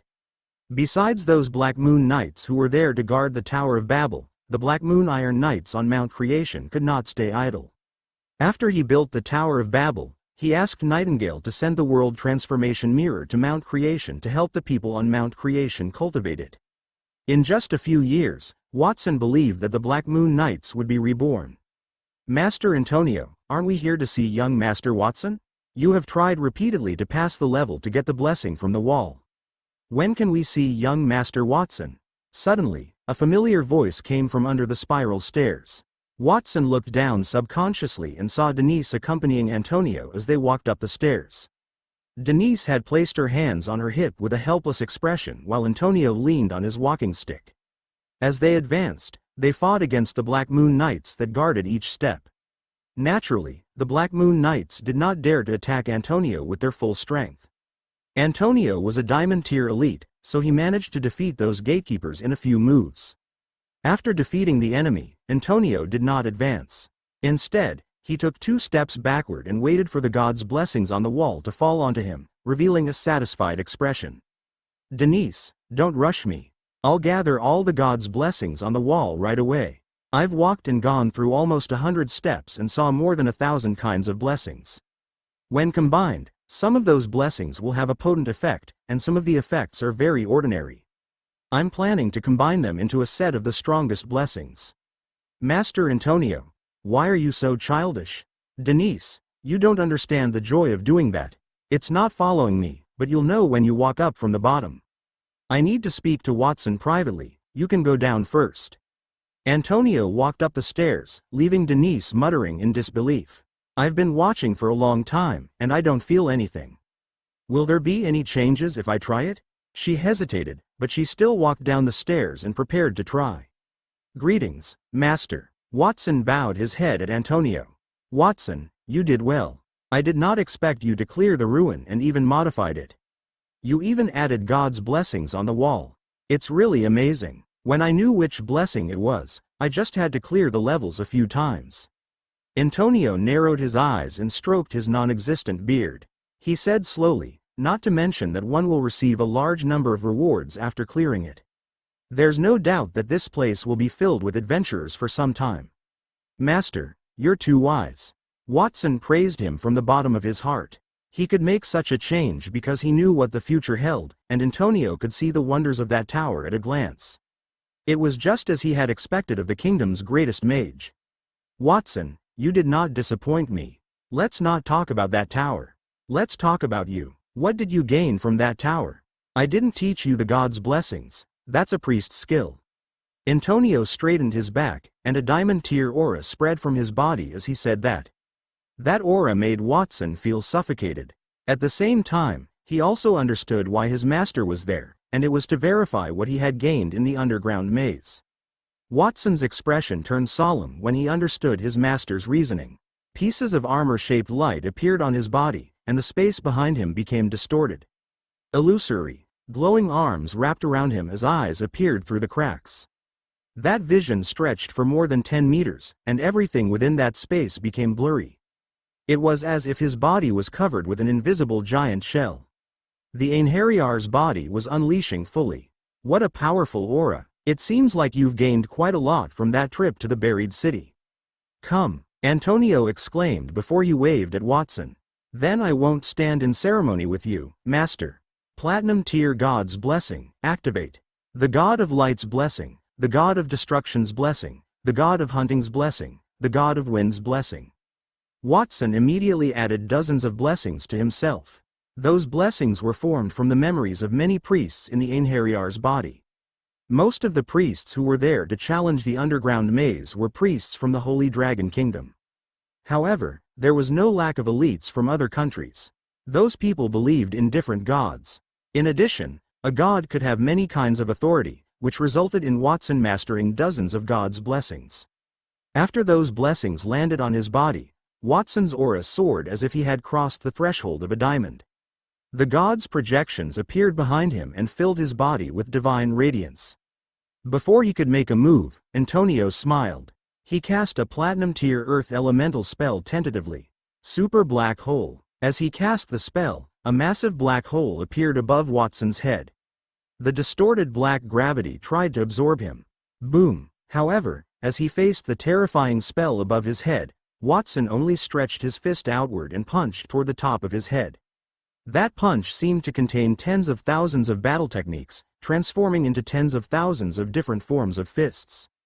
It was dazzling. Antonio blinked his eyes, realizing that the illusions of the tens of thousands of fists had disappeared. Watson's punch was an ordinary one, but it shattered the black hole in the sky. Then, Watson took a step forward, and his body suddenly twisted in the air, turning into a giant dragon that was more than 10 meters long as he flew into the air. That dragon was the same as the Golden Flash, except it was a little smaller. However, its aura was stronger. Platinum tier Druid secret skill, Dragon Transformation. That was one of the Platinum tier secret skills that he had fused with the knowledge of archers in the Einherjar body. It could allow him to transform into a giant dragon completely. He could transform into two types of dragons, the Diamond Star Dragon and the Death Omen Star Dragon. Since he was more familiar with the Golden Flash, Watson chose to transform into the former. As he transformed, 8 fiery breaths shot out from his mouth, advancing layer by layer in midair as it pierced and landed in front of Antonio. That was the Diamond Star Dragon's ultimate move, the 8 layers of fiery breath. Absolute reflection. Antonio waved his staff, and the twisted ancient tree veins on the staff fell as it emitted a diamond-tier glow. At the same time, an angel halo hovered above his head, and an illusory mirror bounced the flames that Watson had shot out as a dragon and swallowed Watson with even more ferocious momentum. Chapter 325. The City of Steel's Transformation. Boom! Watson threw another punch. It was the same as before that. It was a diamond-tier fighting technique fused by countless warriors who were proficient in fist techniques. Its name was the Invincible Punch. He was invincible with one punch. With just a single punch, Watson extinguished the intense dragon breath that he had spat out when he transformed into a diamond-tier dragon. Then, he took a step forward and arrived in front of Antonio in a flash. He waved the third punch. Absolute time freeze. Antonio waved his staff again and released the second rule he had mastered after entering the diamond tier. The rule covered the Tower of Babel's entire top floor, stopping time instantly. Whether it was the wind blowing or the scattering dust, everything froze at that moment. The world turned black and white. Watson's fist stopped at the tip of Antonio's nose, unable to advance any further. Absolute explosion. Antonio did not show any mercy. Instead, he tapped Watson's fist gently with his staff. Watson's body instantly turned into an explosive object. A violent explosion erupted from every inch of his body. Flames filled the entire hall. "It's over," Antonio said softly as he put down his staff. He could feel the massive amount of magic power from his body. "Yes, Master, it's over." Thousand-armed giant transformation, invincible punch. Watson released one of the two transformation skills that came with the Einherjar's body. The glowing arms that were originally intertwined behind his back suddenly stretched outward. Meridians and bones grew out from the inside, while solid flesh grew out from the outside. The muscular arms were like dragons. In just an instant, over 1,000 arms spread out from Watson's back. Each of those arms belonged to a warrior, but at that moment, they were all unleashing invincible fists at the same time. Over 1,000 invincible fists gathered together, forming a fist phantom that stretched out for hundreds of meters in front of Watson. Time, which had been stagnant, began to move forward again. The huge fist phantom in front of Watson shattered the time that had been frozen. The black and white world shattered like a mirror. The wind began to flow, and dust began to fall. Even the explosion on the surface of Watson's body was blown away by the violent wind of the fist. Flames were forced out of his body like long snakes, shooting out in all directions along the top floor of the tower. Watson's punch just happened to land on Antonio's body. Bang! With a muffled sound, the platinum-tier magic robe Antonio was wearing shattered into pieces, and he flew back more than 10 meters. His feet drew a deep ravine on the ground, and finally, he stabbed the staff in his hand into the ground.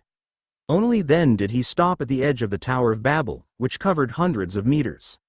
He did not fall. Even though he did not fall, it was no different. That was because Watson's punch had shattered the ground in the dome of the highest floor of the Tower of Babel. Antonio could only use magic to float in midair. After destroying the highest floor of the Tower of Babel, the huge shadow of the fist did not disappear. Instead, it shot straight into the clouds, striking a clear hole in the clouds in the distant sky in the shape of a huge fist.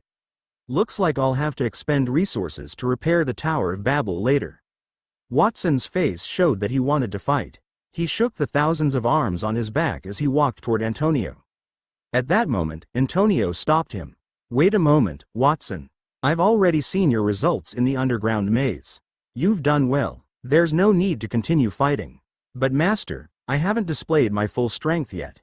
Watson scratched his head. "I've obtained Einherjar's body after clearing the dungeon.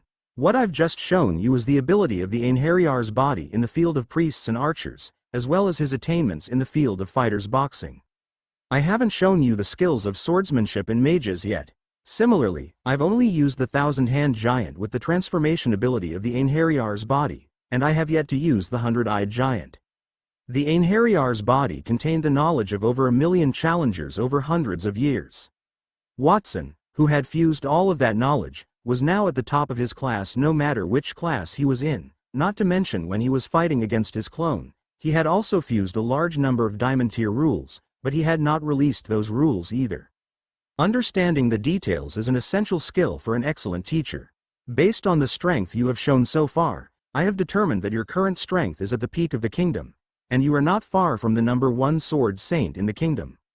After all, you have not entered the diamond tier yet, and when you enter the diamond tier, I believe that your strength will be on par with his. If we continue to fight, the Tower of Babel that you worked so hard to build might be destroyed." Forget it. Antonio did not mean what he said. He was right about Watson's strength. However, he did not dare to fight because he was afraid of losing to Watson, not because he was afraid of destroying that place. Even though he had blocked Watson's punch earlier with his extraordinary strength, his entire body was aching and his bones were about to fall apart. If he continued to fight, Watson would punch him twice more. It was inevitable that he would lose in embarrassment. There was a time when Watson could not follow up with all his skills. Now, he only needed 3 punches to finish him off. That was even after he had advanced to the diamond tier. That was the only time in his life that he had felt so powerless in front of someone else. That was when he faced the Sword Saint. One could say that Watson already had the aura of a Sword Saint. Antonio considered himself a genius as he reached the platinum tier when he was very young. However, there was still a difference between a genius and a monster. He could judge the future achievements of a genius, but monsters would always exceed his expectations. Originally, he had planned to let Watson experience the scenery of different cities and increase his strength during the following journey. He had even developed a complete training path for that. It seemed that he had to shorten that path. Because Watson's strength had improved too quickly, some trials were no longer necessary. Perhaps in a few years, Watson will be able to surpass the current Sword Saint and become the strongest person in the Holy Dragon Kingdom and even the entire world. At that time, the old man can rest assured and leave. Antonio muttered in his heart and coughed. He said to Watson, "Your current strength has already met my requirements. However, when you release your skills, the aura that you exude is too powerful. Even ordinary people would feel fear. Therefore, the next training is not to increase your strength, but to teach you how to control your own energy to prevent it from leaking and causing an impact on your life." With Watson's current strength, if he were to release his Einherjar body, all the professionals within a radius of a few hundred meters would be so frightened that they would kneel down. A qualified expert would know how to restrain his aura. After all, the leaking of his aura was caused by not completely controlling his own energy. He was able to kill without making a sound, and he would not even let his opponent feel how powerful his attack was. He was an expert. One could see that Watson could not control his increased strength freely. One could also see how much he had gained. "Master, you are amazing. Not only did you see my strength at a glance, but you also recognized the problems that had appeared on my body. I am currently troubled by an overly powerful energy that cannot be controlled. It is really great to have you, Master, to teach me." Watson sincerely praised his master. Antonio appeared to be embarrassed as he waved his hand. "Brat, it's good that you know it. Since you have already cleared the underground city, we should leave. We can do that after you've repaired the Tower of Babel and pack up. Our next stop is very far away from the City of Steel. That place is called the Floating City of Stanley, a port close to the Royal City." As he spoke, Antonio felt emotional. When the Tower of Babel had just been established, he had also challenged it. Although he had not cleared the dungeon, he had gained a lot of insights. Plus, he had expected Watson to clear the dungeon. However, the number of insights he had gained still shocked him when he thought about that. In terms of strength and talent, Watson had already surpassed the current Sword Saint. "I understand, Master. I'll repair the Tower of Babel now." It was an hour later when Watson finished repairing the Tower of Babel. He left the tower and went back to the City of Steel.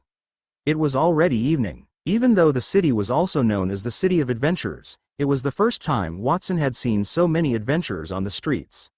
He would meet a team after every few steps. Those adventurers could not enter the Tower of Babel, so they could only gather in the streets. Although the adventurer teams did not discuss anything deliberately, Watson's keen hearing still heard them. "Have you heard? Master Antonio's disciple, a youth named Watson, cleared the dungeon before Lady Christina did. Because of that, the dungeon has changed. According to those who entered the 100th floor, the maze had evolved. The rewards for clearing the maze will be more abundant, and the difficulty is also increased." A group of bronze-tier adventurers was commenting on that. They were not strong enough, so they had not participated when Watson had pulled out the buried city. "Hey, your news is outdated. Everyone knew that Lady Christina did not clear the dungeon or break her father's record. I also heard that she is giving up on her businesses here and will go back to the capital to further her studies at the Royal Academy." "Really? That's great." The Holy Sword Adventurer team had always monopolized the City of Steel. As a result, small adventurer teams like ours had very few chances to explore the deeper levels. Now that she is leaving, the Holy Sword Adventurer team will no longer have such strong control. We also have a chance. I really want to enter the new dungeon to take a look. Oh, the dungeon has a new name. We should call it the Tower of Babel. Unfortunately, according to insiders, its evolution process will take a day. We can only go up tomorrow.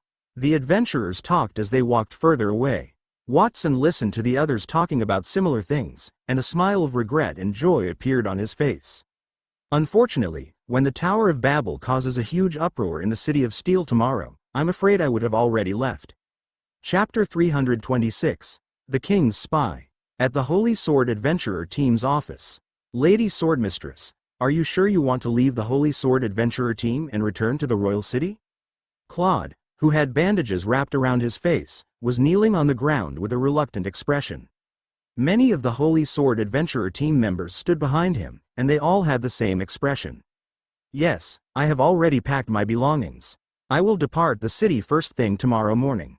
You will be Holy Sword's captain, and it is a huge burden on your shoulders. You can't act foolishly like previously and tarnish the Holy Sword Adventurer team's reputation. Christina sat behind a desk with a package beside her. There were not many things in that package. There was only a bag of money and a few sets of clothes. The only thing that attracted attention was a broken sword, which was shining brightly.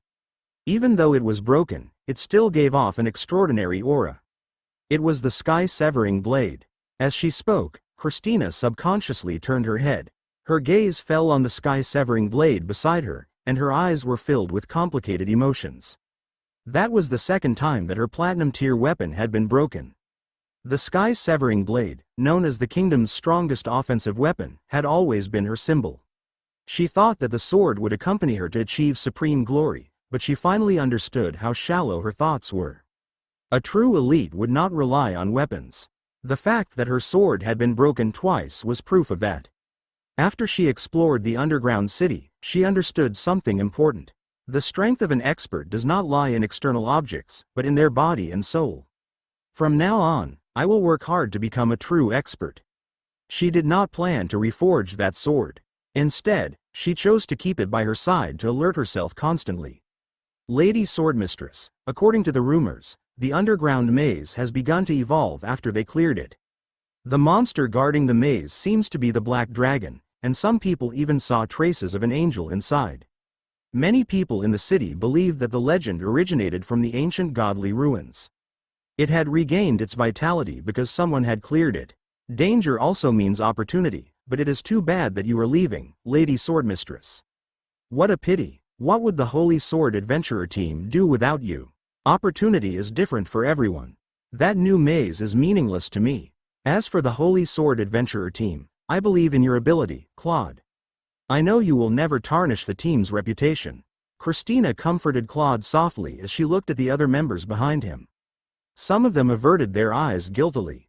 They knew that Christina did not leave because she wanted to study at the Royal Academy. It was because they knew that Watson had created the new Tower of Babel. Those angels were not from the ruins, they were Watson's subordinates, and the black dragon guarding the maze was his pet. They could not tell anyone about it due to the confidentiality agreement. In fact, many rumors in the city were created by those who had signed the confidentiality agreement. To prevent information from being leaked, they had deliberately spread it to make everyone think the Tower of Babel was evil. One of the most widely spread versions said that the Tower of Babel was once the residence of the gods, but it had been sealed by a mysterious power, so it had been created as an underground city by the late king. With the passage of the Sword of Saint and Watson decades ago, the seal on the Tower of Babel had been lifted, and it had finally returned to its original appearance. The souls of the gods roamed in it, and they would choose the fated person to leave their inheritance. As long as one entered, they would receive the blessings of the gods. Perhaps it was out of her pride, or perhaps she felt the pressure from Watson. In short, those who had seen Watson's terrifying power could understand the decision that she had made at that moment. Lady Swordmistress, if you insist on leaving the City of Steel for the Royal City, I will go with you. Claude suddenly stood. His face was bruised and swollen, but it was filled with determination. Claude, I hope that you will stay here. It is not just my personal request, but also my order as the leader. I am really happy to be in this adventurer team with everyone and have gotten along with everyone for so many years. I don't want this adventurer team to fall apart because of me. The only person who is qualified to be their leader is you, Claude. I know my request is very selfish, but I still hope that you can accept it. Christina was still trying to comfort Claude. Her sincere words made him bite his lips, and his eyes were wet with tears. Claude knew that he was not a good person. He was originally a thug in the city. Due to his lack of strength and bad character, he did not do well in the City of Steel, and very few adventurers were willing to hire him. Everything had changed with Christina's arrival. He still remembered the first time he met Christina. He was trying to trick a group of new adventurers into paying protection fees. At that time, Christina said to him, Don't you think it's a pity to have such a talent but do such a shady job? Follow me. I'm going to build an adventurer team in this city to clear the dungeon that no one has cleared in decades. And now, I lack an assistant. It was Christina who had given him glory and status. Every time Claude saw the respectful gazes of the people around him, he felt the same way. Christina was her light, his goddess. For the sake of Christina, he would not care even if his hands were stained with blood and he fell into hell. However, now that Christina was going to leave, he did not know if he would have the chance to see her again in the future. The love buried deep in his heart would probably stay there forever. Lady Swordmistress, there is another person who is qualified to be the captain other than me. That person is the captain of the guards, Blake. That D*MNEDB* starred. After deceiving me, I don't know where he has run off to. Lady Swordmistress is leaving, and yet he is not here? At the mention of Blake, Claude felt a faint pain on his face, and his tone became fierce. If Blake had given him all the information, he would not have been beaten so badly. No matter what kind of mood Blake had played him in, he would beat him up when he came back to vent his anger. Claude, have you sent people to find Blake? Yes, he disappeared when you led our people into the underground maze city. I have sent people to the restaurants and taverns to look for him for a long time, but they haven't found him. Maybe he is hiding with his mistress, which is why we can't find him. Let's hope he dies in the belly of a woman as soon as possible. Christina only shook her head after hearing Claude's vicious curse. A hint of melancholy appeared on her face. If only it were as you said. In the City of Steel, in a place called the Clear Spring Shop. The Clear Spring Shop was a small shop in the City of Steel. The main business of the shop was the sale of medicinal herbs and potions. Since most of the people in the City of Steel were adventurers, and the owner had a brilliant way of making potions. As a result, that small shop had always been doing well. However, the door of the shop that was usually full of people was closed today. Sir, we have used a magic device to contact His Majesty for you. You can talk to him now. The owner with the handlebar mustache said that to the handsome man in golden armor in front of him. Then, he turned around, closed the black soundproof curtain, and left the room obediently. If Claude were there at that moment and saw the man standing in the middle of the room, he would definitely throw his fist and pounce on him without caring about his own safety. That person was none other than Blake. At that moment, Blake did not have the warm aura of a guard like when he was with Christina. Instead, his face was ice cold, and his eyes revealed the sharpness of a falcon. Blake, you are a pawn I placed with the Sword Saint family, but you have not contacted me for a long time. Is there any reason for you to contact me now? A crystal ball was placed on the table in front of Blake. At that moment, the crystal ball reflected a gorgeous palace.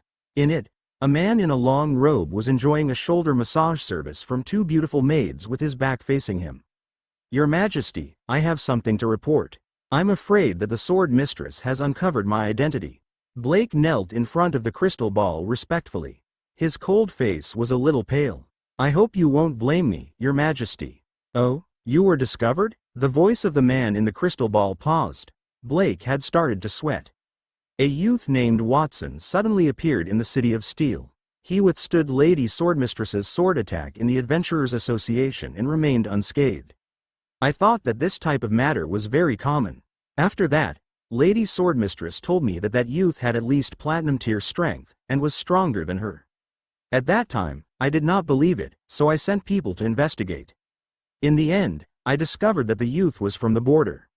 I thought of your relationship with the border count, and I formulated a series of plans to target him. In the end, the plan included not letting Watson and the swordswoman clear the dungeon together, as well as deliberately concealing Watson's platinum tier strength, and letting Claude go and find trouble with the people around Watson. All of that was to test the waters with the youth. Then, he managed to obtain the information he wanted. Watson was Antonio's disciple. In the end, continue, quote, in the end, I found out that that youth was Antonio's disciple. He seemed to be inextricably linked to the border count. There was a long silence in the crystal ball. The man whose back had faced him turned around at that moment. His eyes stared at him through the crystal ball, bringing him heavy pressure. Even a crack appeared in the crystal ball. Antonio has been in seclusion in the Temple of the Stars for so many years. Royalties and ministers went to him to assist their children. He had refused them, and even I had wanted him to teach the princes. I wonder what Sylvan has given him for that benefit. Watson? That's not the first time I've heard of the name. I did not expect him to leave the border. I'm afraid he's here for me. This is great. I had thought that it would be inconvenient for my forces to infiltrate from the border from afar. Since he took the initiative to come to me, then I won't need to hold back.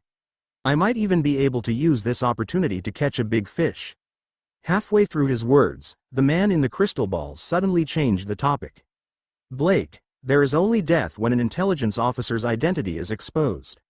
Since you've brought me good information this time, I'll let you off this time. Come back to the royal city. I'll arrange another job for you. However, this is only a once-in-a-lifetime thing.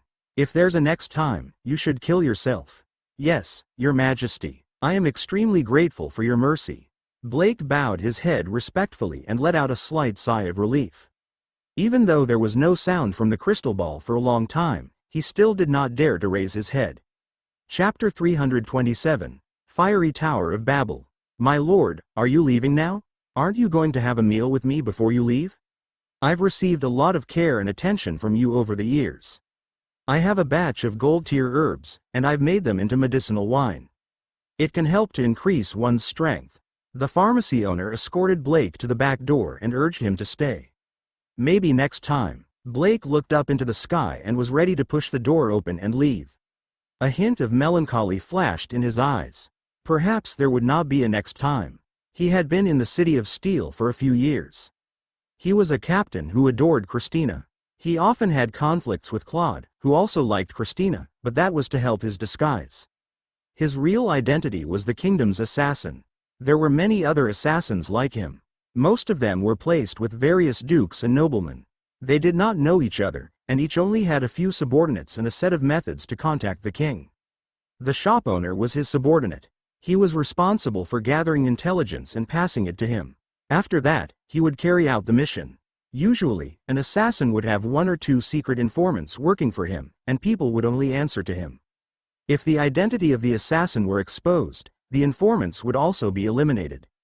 That was also the reason why the shop owner was so respectful toward him. Blake admired the king for coming up with such an idea. None of the assassins would recognize each other, so they would not be able to form cliques for personal gain. At the same time, if there were any problems, they would be eradicated. They would not leave any clues, and none could affect the work of other assassins. Of course, occasionally, a few assassins might work together.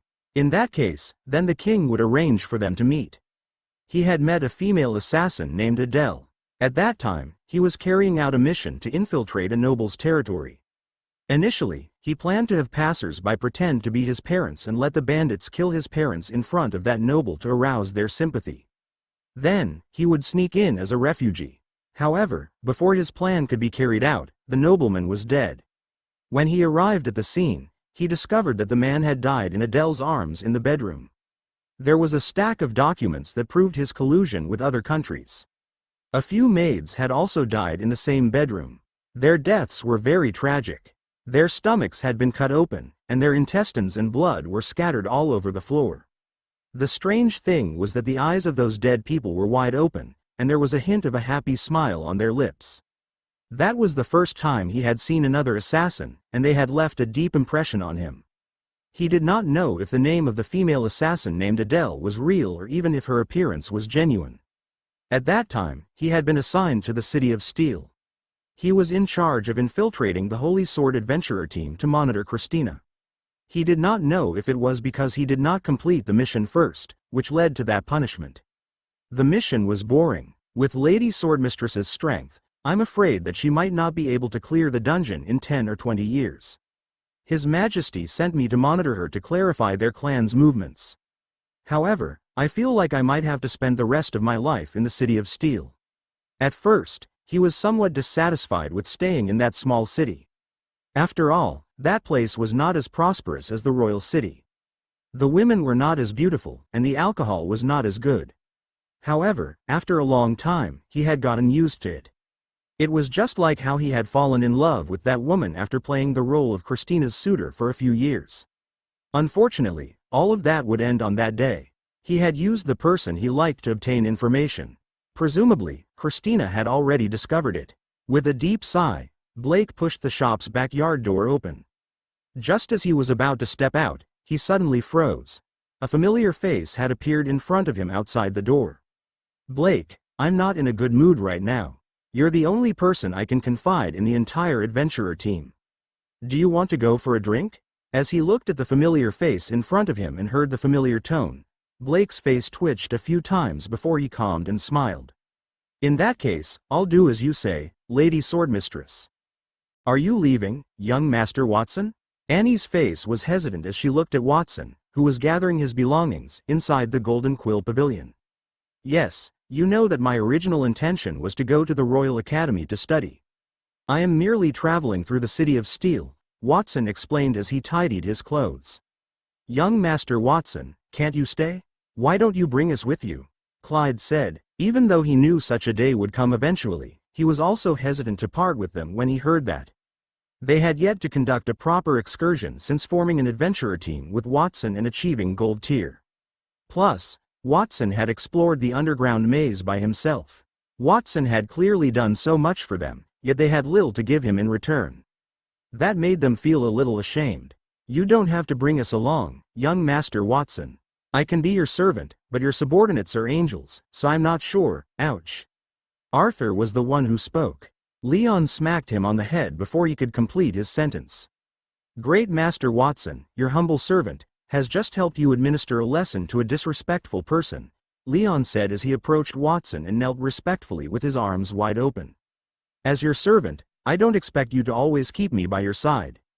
As long as I see your face and hear your voice occasionally, I will be satisfied. Now, may I kiss your toes?" "Leon, you fraud, you are too disgusting." Arthur rubbed his head in embarrassment. Then, Annie said, "Even though Leon's actions are too exaggerated, he is right. And Arthur, you're too shameless. Young Master Watson has done so much for us, and you're still not satisfied. I know that you want to become young Master Watson's subordinate, not to serve him but to become an angel. With your behavior, if you become an angel, it would be a complete disgrace to that race. There's no need to go that far. I'm just telling the truth." Watson, who had already tidied his clothes, showed a helpless expression as he heard the two quarrel. "Okay, everyone, please stop arguing. Not only are you reluctant to part with me, but I am also hesitant to leave you. After all, I have to go to school. It is not appropriate for me to bring too many people. While I am gone, why don't you challenge the Tower of Babel? I will grant you the ability to become Platinum Tier Angels if you complete the Tower of Babel challenge before I graduate." "Really, young Master Watson? Don't lie to us." When they heard that, the four of them, including Leon, grew thrilled and moved in front of Watson. "I am not looking to become an angel. But if I'm from a different race, I can better propagate the faith in young Master Watson's teachings." Leon elaborated, "I mean it. The requirement is that you must clear the levels. If you can't do it, then what I said will be invalid. Don't worry, young Master Watson. We heard that the Royal Academy is a 4-year program. We've obtained a lot of knowledge from you.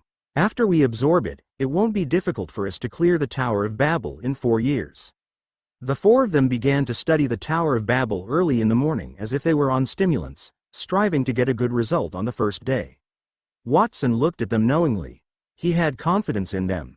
After all, the knowledge he had imparted to them was enough for them to reach the peak of Platinum Tier. As long as they continued to fight the Black Moon Knights, they would be able to improve rapidly in a short period. The Royal Academy is a 4-year study. 4 years is not enough to return home. Thinking about it, it's quite a long time, Watson muttered to himself. At that moment, a familiar voice came from behind him. 4 years is a long time, but I will always be by your side. When Watson turned around, he discovered that Nightingale and Globe had appeared behind him. She ran forward to take his hand and said coquettishly, "And then there is me, Honorable Master. The rest of the world will be there for you as well." Turning around, Watson found that Nightingale had appeared behind him at some point, and the world had also appeared. Globe rushed forward to hold his hand and said coquettishly, "And me, Honorable Master. I will also be with you. Didn't you two go back to Mount Creation to train the Black Moon Knights? Why are you back so soon?" Globe had cloned all of the Black Moon Knights. Since none of them could defect their clone in a short time, We decided to come back here, Nightingale explained. Globe shook Watson's arm and said, "The clones I created can work without me around. Aren't I great? I've told your subordinates that whoever defeats me will get the chance to meet you through me.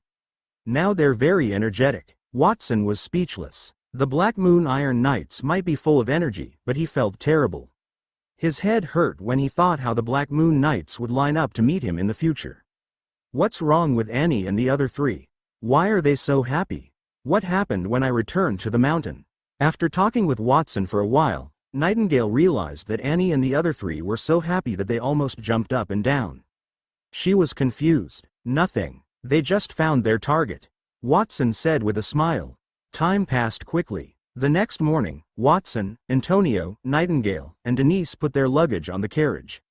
The heaven-devouring Rat King had been disguised as an ordinary horse to pull the carriage. Then, they left the City of Steel. Their second stop to the royal city was the floating city of Stanley, which was a famous and prosperous city in the kingdom. The carriage did not go fast because Watson wanted to see the Tower of Babel before he left. It was the first day of opening for the Tower of Babel. Hundreds of thousands of adventurers surrounded the new dungeon early in the morning. They had gathered in the street below, and everyone was looking upward eagerly. At a particular moment, the Tower of Babel let out a loud rumble. An illusory staircase fell and landed in front of everyone. Swoosh! Hundreds of thousands of people swarmed forward. Those who were at silver and gold tier used their combat aura wings to fly into the sky. At the same time, those bronze or iron tier elites hugged each other and climbed up the ladder. It had felt like a lollipop had been plopped into the ground vertically, and countless ants were climbing it. Many people were stepped on before they could enter the Tower of Babel. Some climbers had walked over other people's heads instead of the ladders. Don't squeeze, one at a time. Io, who stepped on me? I'm going to fall, help. Even if he fell, he would be fine because there were paddings all over the ground. The people who rushed up the Tower of Babel were not much better because there was only one gatekeeper at each level, leading to thousands of adventurers fighting for the first level. I came first. I should be the one to go first. Stop lying. Everyone rushed in like a swarm of bees. Who knows who came in first? If you want to count, I think you're still behind me. If you're not convinced, let's compete. Whoever wins gets to go. When Watson saw that, he pulled down the curtain and covered his face. Then, he said to Nightingale, who was driving the carriage, I didn't expect the Tower of Babel to be so popular. I only brought 100 Black Moon Knights. That is insufficient. Nightingale, please contact Alan later via Globe. Tell him not to battle his clone and to send the first legion of Black Moon Knights to assist those at the tower. Chapter 328. Arriving at the City of Stanley. Early in the morning, at the City of Steel entrance gate. It's so lively this morning. It is as expected of the evolved underground city. Oh, no, I should call it the Tower of Babel now. I wonder what kind of changes that ruin has undergone since it rose to the surface. If it's possible, I'd like to go in and take a look. Blake's body had a rich and mellow scent of someone who had just come out of the tavern. He asked the person in front of him, Lady Swordmistress, do you think so too? He and Christina had been drinking all night. The two of them had confessed many things to each other. However, when it came to core secrets, such as the origin of the Tower of Babel and who Blake was working for, they had a tacit understanding and did not mention anything about that. Christina nodded as she looked at the tower that rose into the clouds in the distance. If it were as before, I would want to go explore it as the team's captain, and you as the captain of my guards, and with everyone else. But neither you nor I can go back, right? Blake was silent. After a long while, he smiled bitterly. Don't say such sad words, Lady Swordmistress. It makes me want to cry. Can I trust your words? Speaking of which, I don't even know if you really think of me as your Lady Swordmistress. My feelings for you are genuine. There's no doubt about that. The time I spend with everyone is also very interesting. It's just that we always have some sort of unavoidable difficulties. Since you're sincere in saying that, I won't mind what you've done before. Next, I'm going to the Royal City to participate in the Royal Academy's entrance exam. Will we meet again? Lady Swordmistress, it's better if you don't see me again. Is that so? Then I wish you good luck in advance. Don't die. As she waved her hand at Blake, Christina tightened the luggage on her back. Finally, she took a glance at the bustling Tower of Babel before turning around and walking out of the city. As she knew the tower's structure, she could understand why it was so lively. In the future, that place would be even more vibrant. However, the liveliness belonged to other people and had nothing to do with her. Blake watched the graceful figure leave the city with a complicated expression. He did not leave until her back disappeared from his sight. That day was a day of departure for many people. Many people set off on their journey that day, and Watson was also on his journey at the moment. That is Stanley, the largest port in the Holy Dragon Kingdom. It looks really good. After a 7-day journey, Watson and the others finally arrived at the gate of their second stop, the city of Stanley. There was an endless lake in front of them. The lake's water was glistening, and it was shrouded in faint clouds. 4 bridges extended more than 10 kilometers over the lake, linking to a floating castle. That fortress was Stanley. It was located on Lake Priestley, the largest lake in the Holy Dragon Kingdom. Lake Priestley was connected to the sea, and one could see huge or crude ships sailing on the water everywhere. They gathered at the 4 gates in the north, south, east, and west of Stanley. As the largest port city in the kingdom, Stanley belongs to the Ptolemy family, one of the kingdom's 3 archdukes. As Watson poked his head out of the carriage and looked outside, Denise, who was also sitting in the carriage, continued to explain. That is the Ptolemy family's main source of income. The family is best at ship manufacturing and transportation. More than half of the ships in the kingdom are controlled by their family. The Ptolemy family, why does it sound so familiar? Watson thought for a moment before he suddenly remembered. Was that Geraint's family? Other than the Ptolemy family, which other family is there in the kingdom? Denise, please explain it to me. That city was not far from the royal city. They were about to arrive at the royal city, so Watson decided to learn more about it. In addition to the Ptolemy family, who are in charge of water transportation, there's also the Campbell family, who are responsible for researching and improving magical tools, and then, the Saint Laurent family, who specializes in training warriors. The heads of those 3 families are the only 3 archdukes in the kingdom. In addition to those 3 families, there are also the civil groups led by Prime Minister Makrotov and the general forces led by General Hone, who is famous for the kingdom's walls. In addition, there are only 6 primary forces in the kingdom. The 6 forces are mutually restraining each other and attempting to maintain a relative balance. I didn't expect that my father's family would be one of the 3 archdukes in the kingdom. Watson clicked his tongue. He knew that the Saint Laurent family was very powerful, but he did not expect them to be so influential. The other 2 families did not look weak either. They could even send their own men to the border. One could tell that they were extraordinary by that single point. Geraint said that I should look him up when I go to the royal city. I wonder if he's there now? Perhaps I'll meet his siblings. Watson was a little excited when he thought of that. He gestured for the carriage to stop at a sparsely populated corner. He slowly got off the carriage and cast a spell on the carriage in front of him. The carriage immediately turned into a medium-sized ship. The heaven-devouring Rat King, who was in charge of pulling the carriage, had also transformed into a magical beast with the body of a tortoise and a dragon-shaped head. That magical beast was called the Water Dragon. It was closely related to the Earth Dragon, which contained the Dragon clan's bloodline. Its strength ranged from silver to gold tier. Watson and the others did not look too embarrassed or conspicuous with that magical beast pulling the ship. Everyone, come on up. Everyone went onto the boat. Nightingale, who had been in charge of controlling the carriage, was free. The ship finally moved as the Water Dragon started to swim. Everyone sat on the boat and enjoyed the scenery on the lake. The moist air caressed their faces comfortably. In about half an hour, they were at Stanley's East Gate with the surrounding ships. The gate was more like a huge sluice gate. A row of soldiers in sky blue armor stood on both sides of the gate. Those soldiers held long spears in their hands and emitted a silver tier aura as they inspected the passing ships. After examining each ship, they would pull the levers on the left and right sides of the waterlock to raise the gate and let the vessels move into the city. When it was Watson's turn, there were already hundreds of ships in front of them. Please show your identification papers. The 2 city guards went to Watson's boat.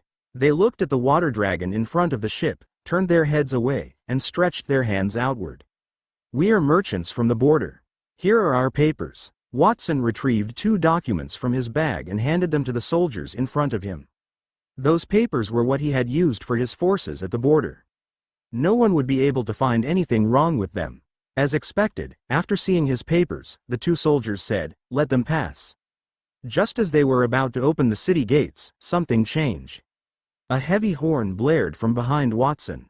Following that, a giant golden ship that was more than 10 meters tall sailed forward. A few men dressed in yellow stood on the deck. They had wave symbols on their chests. They were shouting in all directions.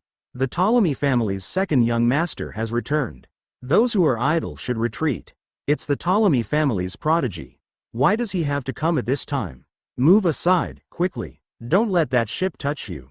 It's not a joke. I heard that a few small ships did not have time to dodge it and were hit.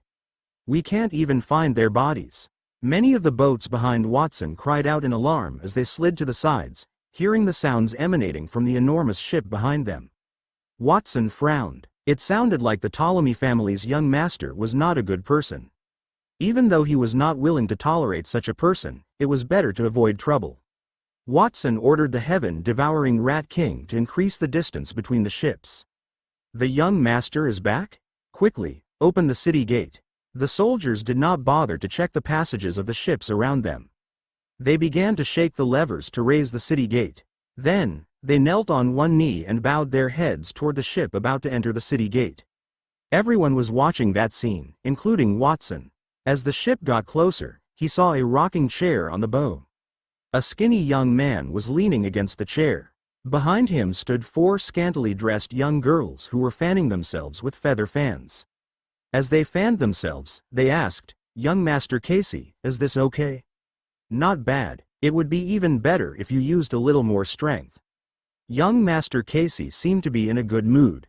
He reached out and pinched the girl behind him, causing the girl to call out shyly. "The weather in Stanley is like my grandmother's temper. It changes so easily. One moment it's cloudy, and the next moment it's sunny. The weather has tanned my skin. Fortunately, the harvest this time it's quite good. I got a few high-quality goods. Otherwise, I would have to see my big brother's ugly face when I go home."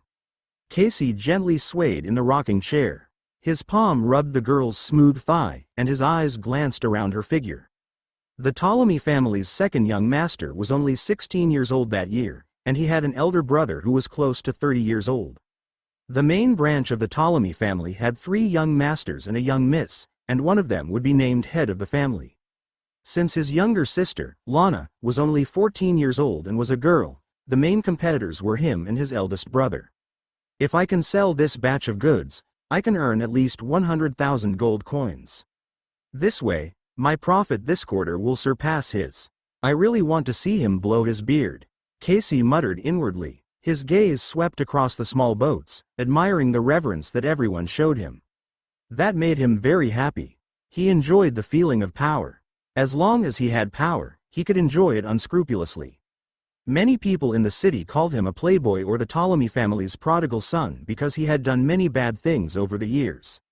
However, he would never be punished. That was the benefit of power. While he indulged in self-satisfaction, his gaze suddenly stopped at a medium-sized boat. A water dragon was pulling that ship, and there were men, women, youths, and children on it. None of those attracted his gaze, except for the 2 beautiful women sitting in the middle of the ship. One of them was in tight clothes, and her short black hair fell on her shoulders, swaying in the breeze. The other was in a long robe.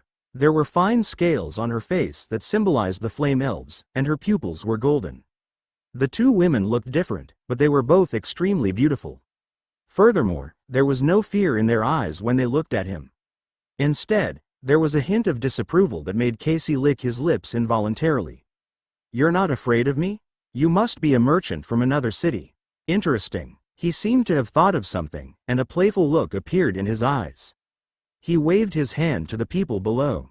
"Men, stop the boat and invite those 2 beauties to come up here." Chapter 329. Cries for help. "My dear beautiful ladies, our young master invites you to our ship. Please come with me." An elegant old man in a tuxedo spread his combat aura wings on his back and had flown easily from their ship to Watson and the others. He reached his hand out toward Nightingale and Denise. "Invite us? Who's your young master?" Nightingale and Denise frowned. The old man was dressed as a butler, He seemed to be a gold-tier warrior. He released some pressure in front of them unscrupulously as if he wanted to threaten them.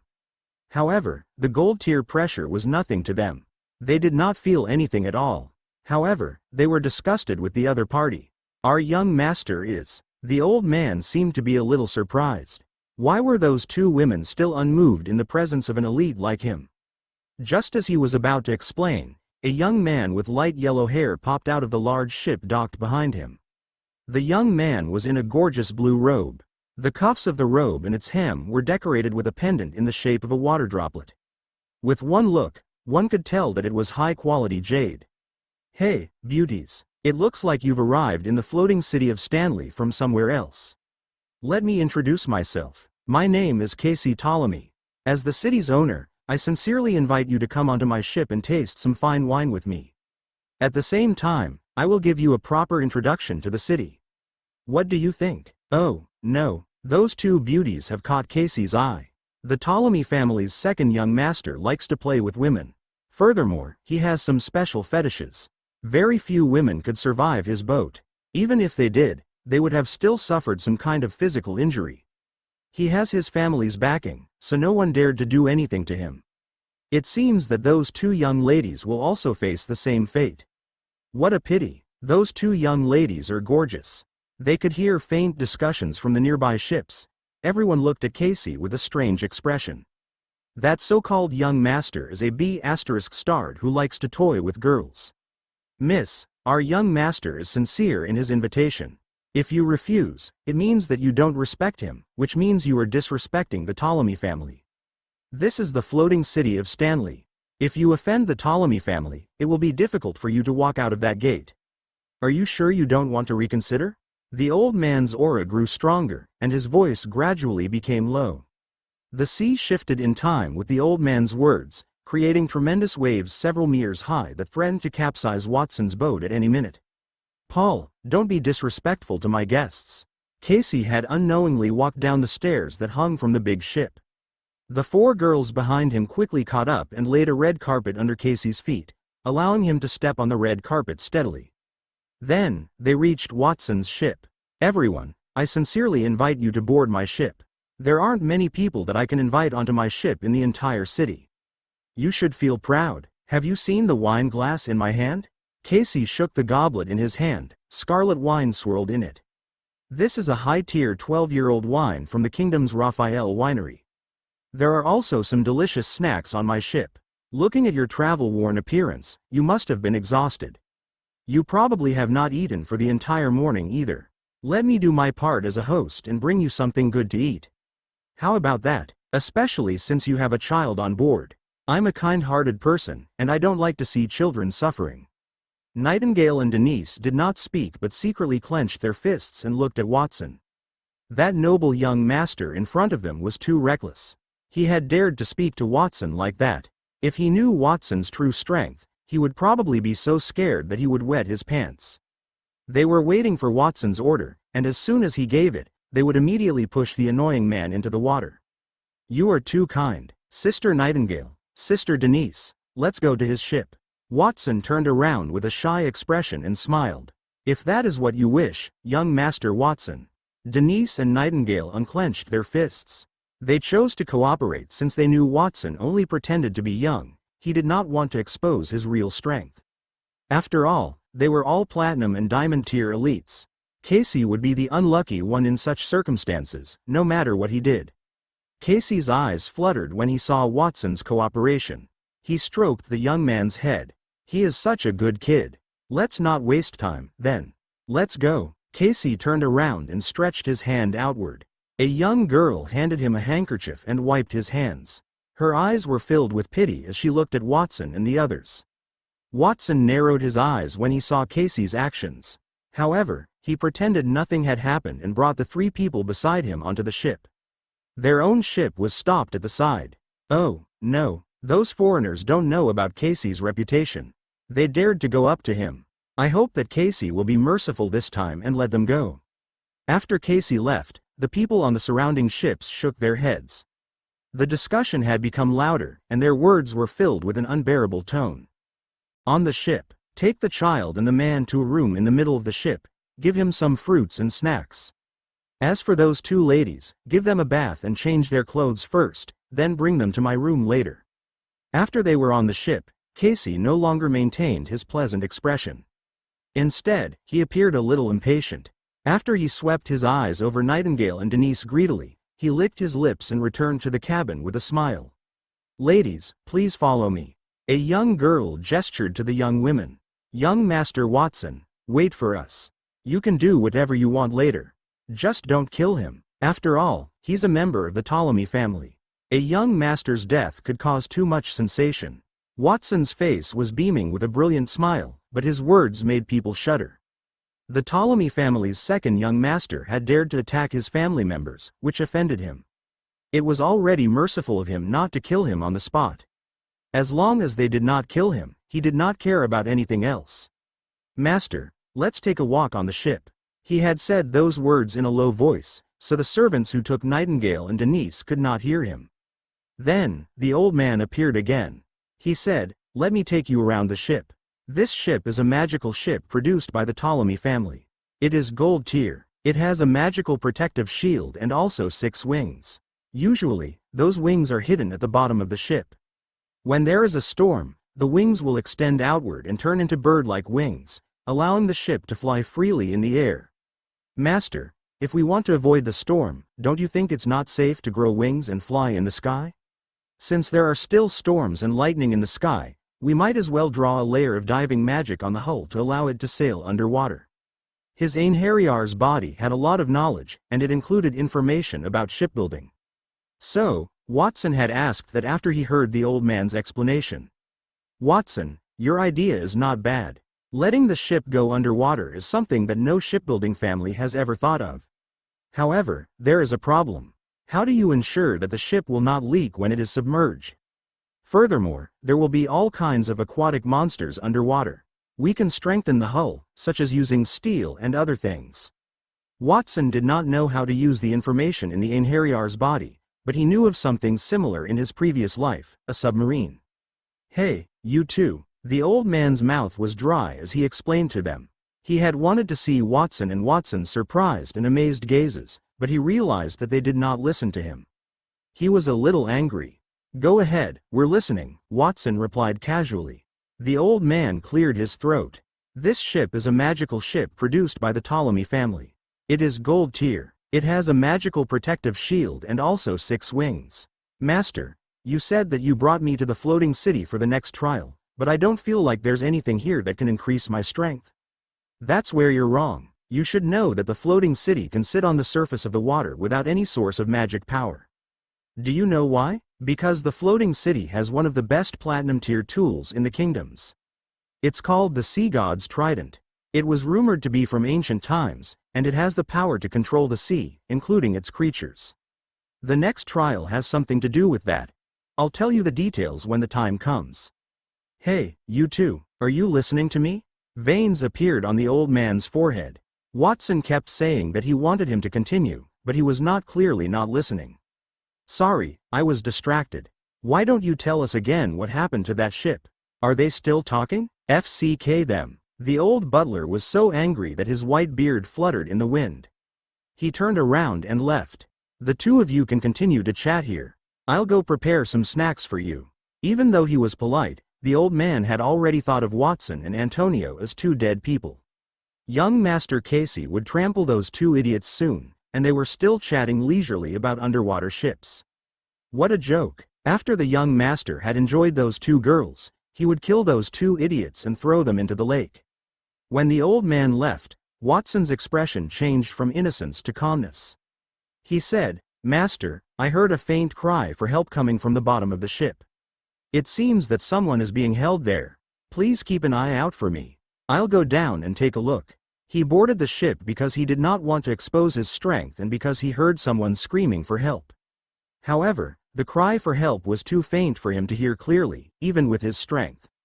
To be safe, he decided to go there and take a look. Chapter 330. I'll give you a hand. You go ahead. I can handle it here. Antonio chuckled and walked to the rocking chair that Casey had laid on the deck. He laid down and hummed a song comfortably. Watson nodded. He teleported and disappeared from the deck. When he appeared, he was at the cabin below the deck. As soon as he entered it, he choked on the smell of blood. It seemed to be an interrogation room. The room was filled with torture instruments such as shackles. Besides those instruments, he also saw a large iron bed that seemed to have some wet bloodstains on it. Just as he was about to explore further, he heard a crew member from outside. As he pressed against the crack in the doorway, Watson saw two crew members in blue clothes carrying a large bucket pass by the room. Every time we go out to sea, young Master Casey always arranges for me to be in the lower cabin. How many times has that been this week? Doing this kind of work every day, I can't even eat anymore. Be grateful. Even though the work in the lower cabin is revolting, there's also an advantage. The young master was too lazy to deal with the bodies of the girls that he had raped to death, so he left them to us. The valuable things on their bodies also fell into our pockets. It's not only that, but they also feed the mermaids flesh from those girls' bodies. They even saved money on groceries. I wonder if the mermaids can eat human flesh? The two crew members walked past Watson, and Watson's eyes widened subconsciously. He realized that the barrels in their arms were broken limbs. He thought of the bloodstains on the instruments of torture in the room. He felt nauseous. What is wrong with that young master? How can he have such a perverted hobby? If I had known earlier, I would have told Nightingale and Denise to be more careful. Watson felt murderous, but he did not leave. He was intrigued by those two crew members' words. They had imprisoned a mermaid in the lower cabin. He had only heard of such creatures in fairy tales. He did not expect that such creatures had existed in the world. He decided to take a look. After the two crew members left, Watson teleported to the position they had revealed. He instantly arrived at the deepest part of the cabin. He saw a locked iron door, but that did not stop him at all. He flicked the lock lightly, and the lock shattered. The door slowly opened, and then he saw a water tank that emitted a sky-blue glow. A few beautiful mermaids were swimming in the water tank. They were quite different from what Watson had seen in the fairy tale books. The mermaids' upper bodies were human. Their sky-blue hair was like seaweed, and shells covered their pale breasts. The bottom half of their body consisted of a fishtail, and their blue scales had a rainbow-colored glow. There were 4 mermaids. 3 of them were adults, and 1 of them was a youngling. She looked like she was only 12 or 13 years old. Other than the shell on her chest, she also wore a small crystal crown on her head. The other 3 mermaids surrounded her. She did not look ordinary. Gold-tier sea folks. Mermaids. Abilities. Water elemental control, seductive dinging, can use beautiful singing to seduce the enemy, causing the enemy to fall into a state of confusion. Tide calling song. A gold-tier spell that summons a water pillar to attack the enemy, causing large-scale damage. Foam. Turns the body into foam, to a certain extent immune to physical damage. Fire resistance aura. Resists fire elemental spells. Immune to fire elemental magic. Additional ability. Anthropomorphization. Turns the fishtail into legs and can walk on land for a short period. When he saw the mermaids, the information appeared in Watson's eyes. He paid attention to the information because he realized that the mermaids were not magical creatures. They were part of the sea tribe. Watson searched the memories of the Einherjar's body and found a wise man who specialized in studying those creatures. He obtained information about the sea tribe. The sea tribe was the collective name of all the humanoid creatures that lived underwater, and they were different from magical beasts. The sea tribe possessed a high level of intelligence and their own civilization. Their city was called Atlantis, and they believed in the sea god. The sea tribe warriors were born with a beautiful singing voice and affinity with the water element. Other than the sea tribe, there were many other races in that world. Other than the humans, elves, and angels that Watson already knew, there were at least hundreds of different races in the world. Some of those races were extinct, but some were still active in some corners of the world. After learning about the marine race, Watson slowly approached the enormous blue water tank in front of him. He was about to greet the mermaids, but before he could make a sound, the mermaids looked at him warily. The little mermaid backed off weakly while the 3 adult mermaids swam over and made a strange sound. Those words seemed to be the sea tribe's unique language, and Watson could not understand them at all. Fortunately, the Einherjar's memories also contained experts who often roamed the sea and were proficient in the same language. Watson immediately understood what they were saying. The mermaids asked, "Who are you? What are you doing?" "Don't worry, I'm not a bad person. I heard a cry for help, and I'm here to save you." Watson used the same language to explain to them. The adult mermaids were a little surprised that Watson, a human, had mastered the sea tribe's language. However, they quickly reacted, and the leading mermaid sneered at him. "Don't try to deceive us. The hateful human who captured us had tried his best to get close to us. However, he doesn't speak our language, so we can only rely on our guesses. This time, he actually sent a human who mastered the language of the sea tribe. Do you think that we will compromise?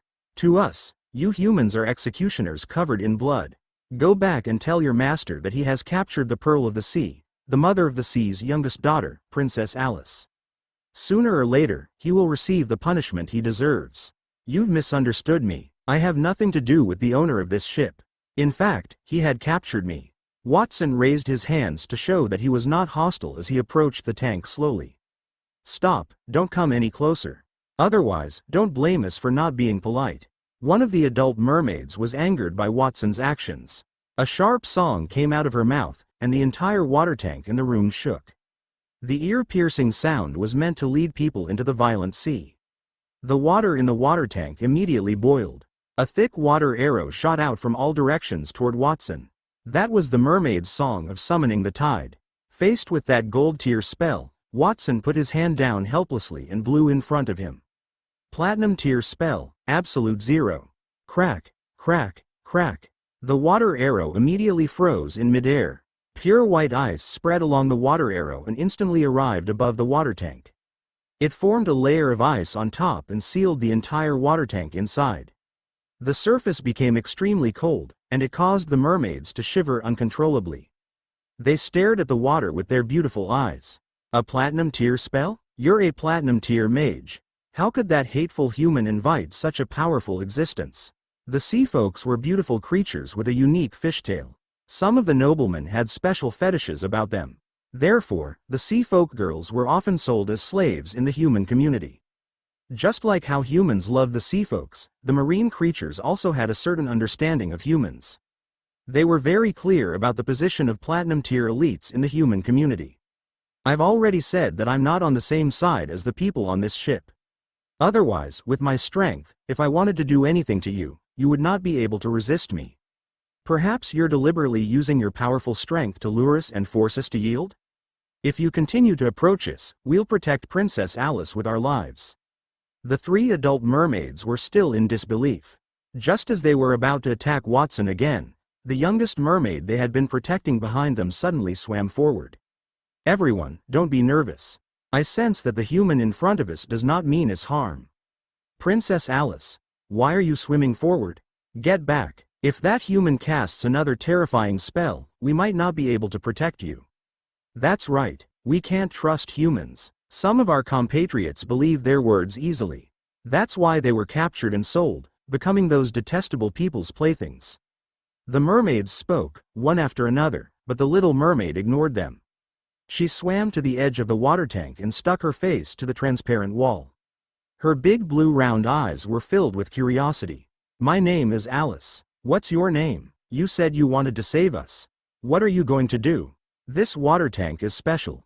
It's engraved with a powerful imprisonment spell. Even if you're a platinum tier mage, you might not be able to let us out." That water tank was a peak gold tier magic item. It had a special defense, and it was no weaker than some platinum tier tools.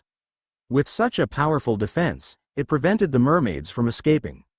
"A platinum tier imprisonment spell?" Watson looked calm. He walked to the water tank and gently knocked on it. "Is it very hard?" Crack. A deep pit appeared where he knocked on the water tank. Then, a few cracks spread along the pit and quickly extended to the entire water tank. The water tank cracked with a crisp sound, and the water flowed out rapidly. The mermaids swayed their tails in disbelief, riding on the water toward the ground. "Did he really break that water tank? Princess Alice, hurry up and leave. We'll cover you." It was not easy for them to come out. After a short moment of shock, the mermaids reacted and rushed out with the little mermaid in their arms. In the end, Watson stopped them. "What are you doing? Didn't you want to save us? As expected, you're in cahoots with the people on this ship. Letting us out is to make it easier for you to torture us." The leading mermaid immediately cast a hateful gaze at him. "There are many elites on this ship. There are more than 10 gold-tier warriors. All of you are very weak now. You won't be able to escape in your current state. I'd better help you out." As Watson spoke, he opened his right hand and released a series of divine blessings. The God of Strength's blessing. The God of Spring's blessing. The God of Wind's blessing. The God of Light's blessing. The mermaids were no longer weak.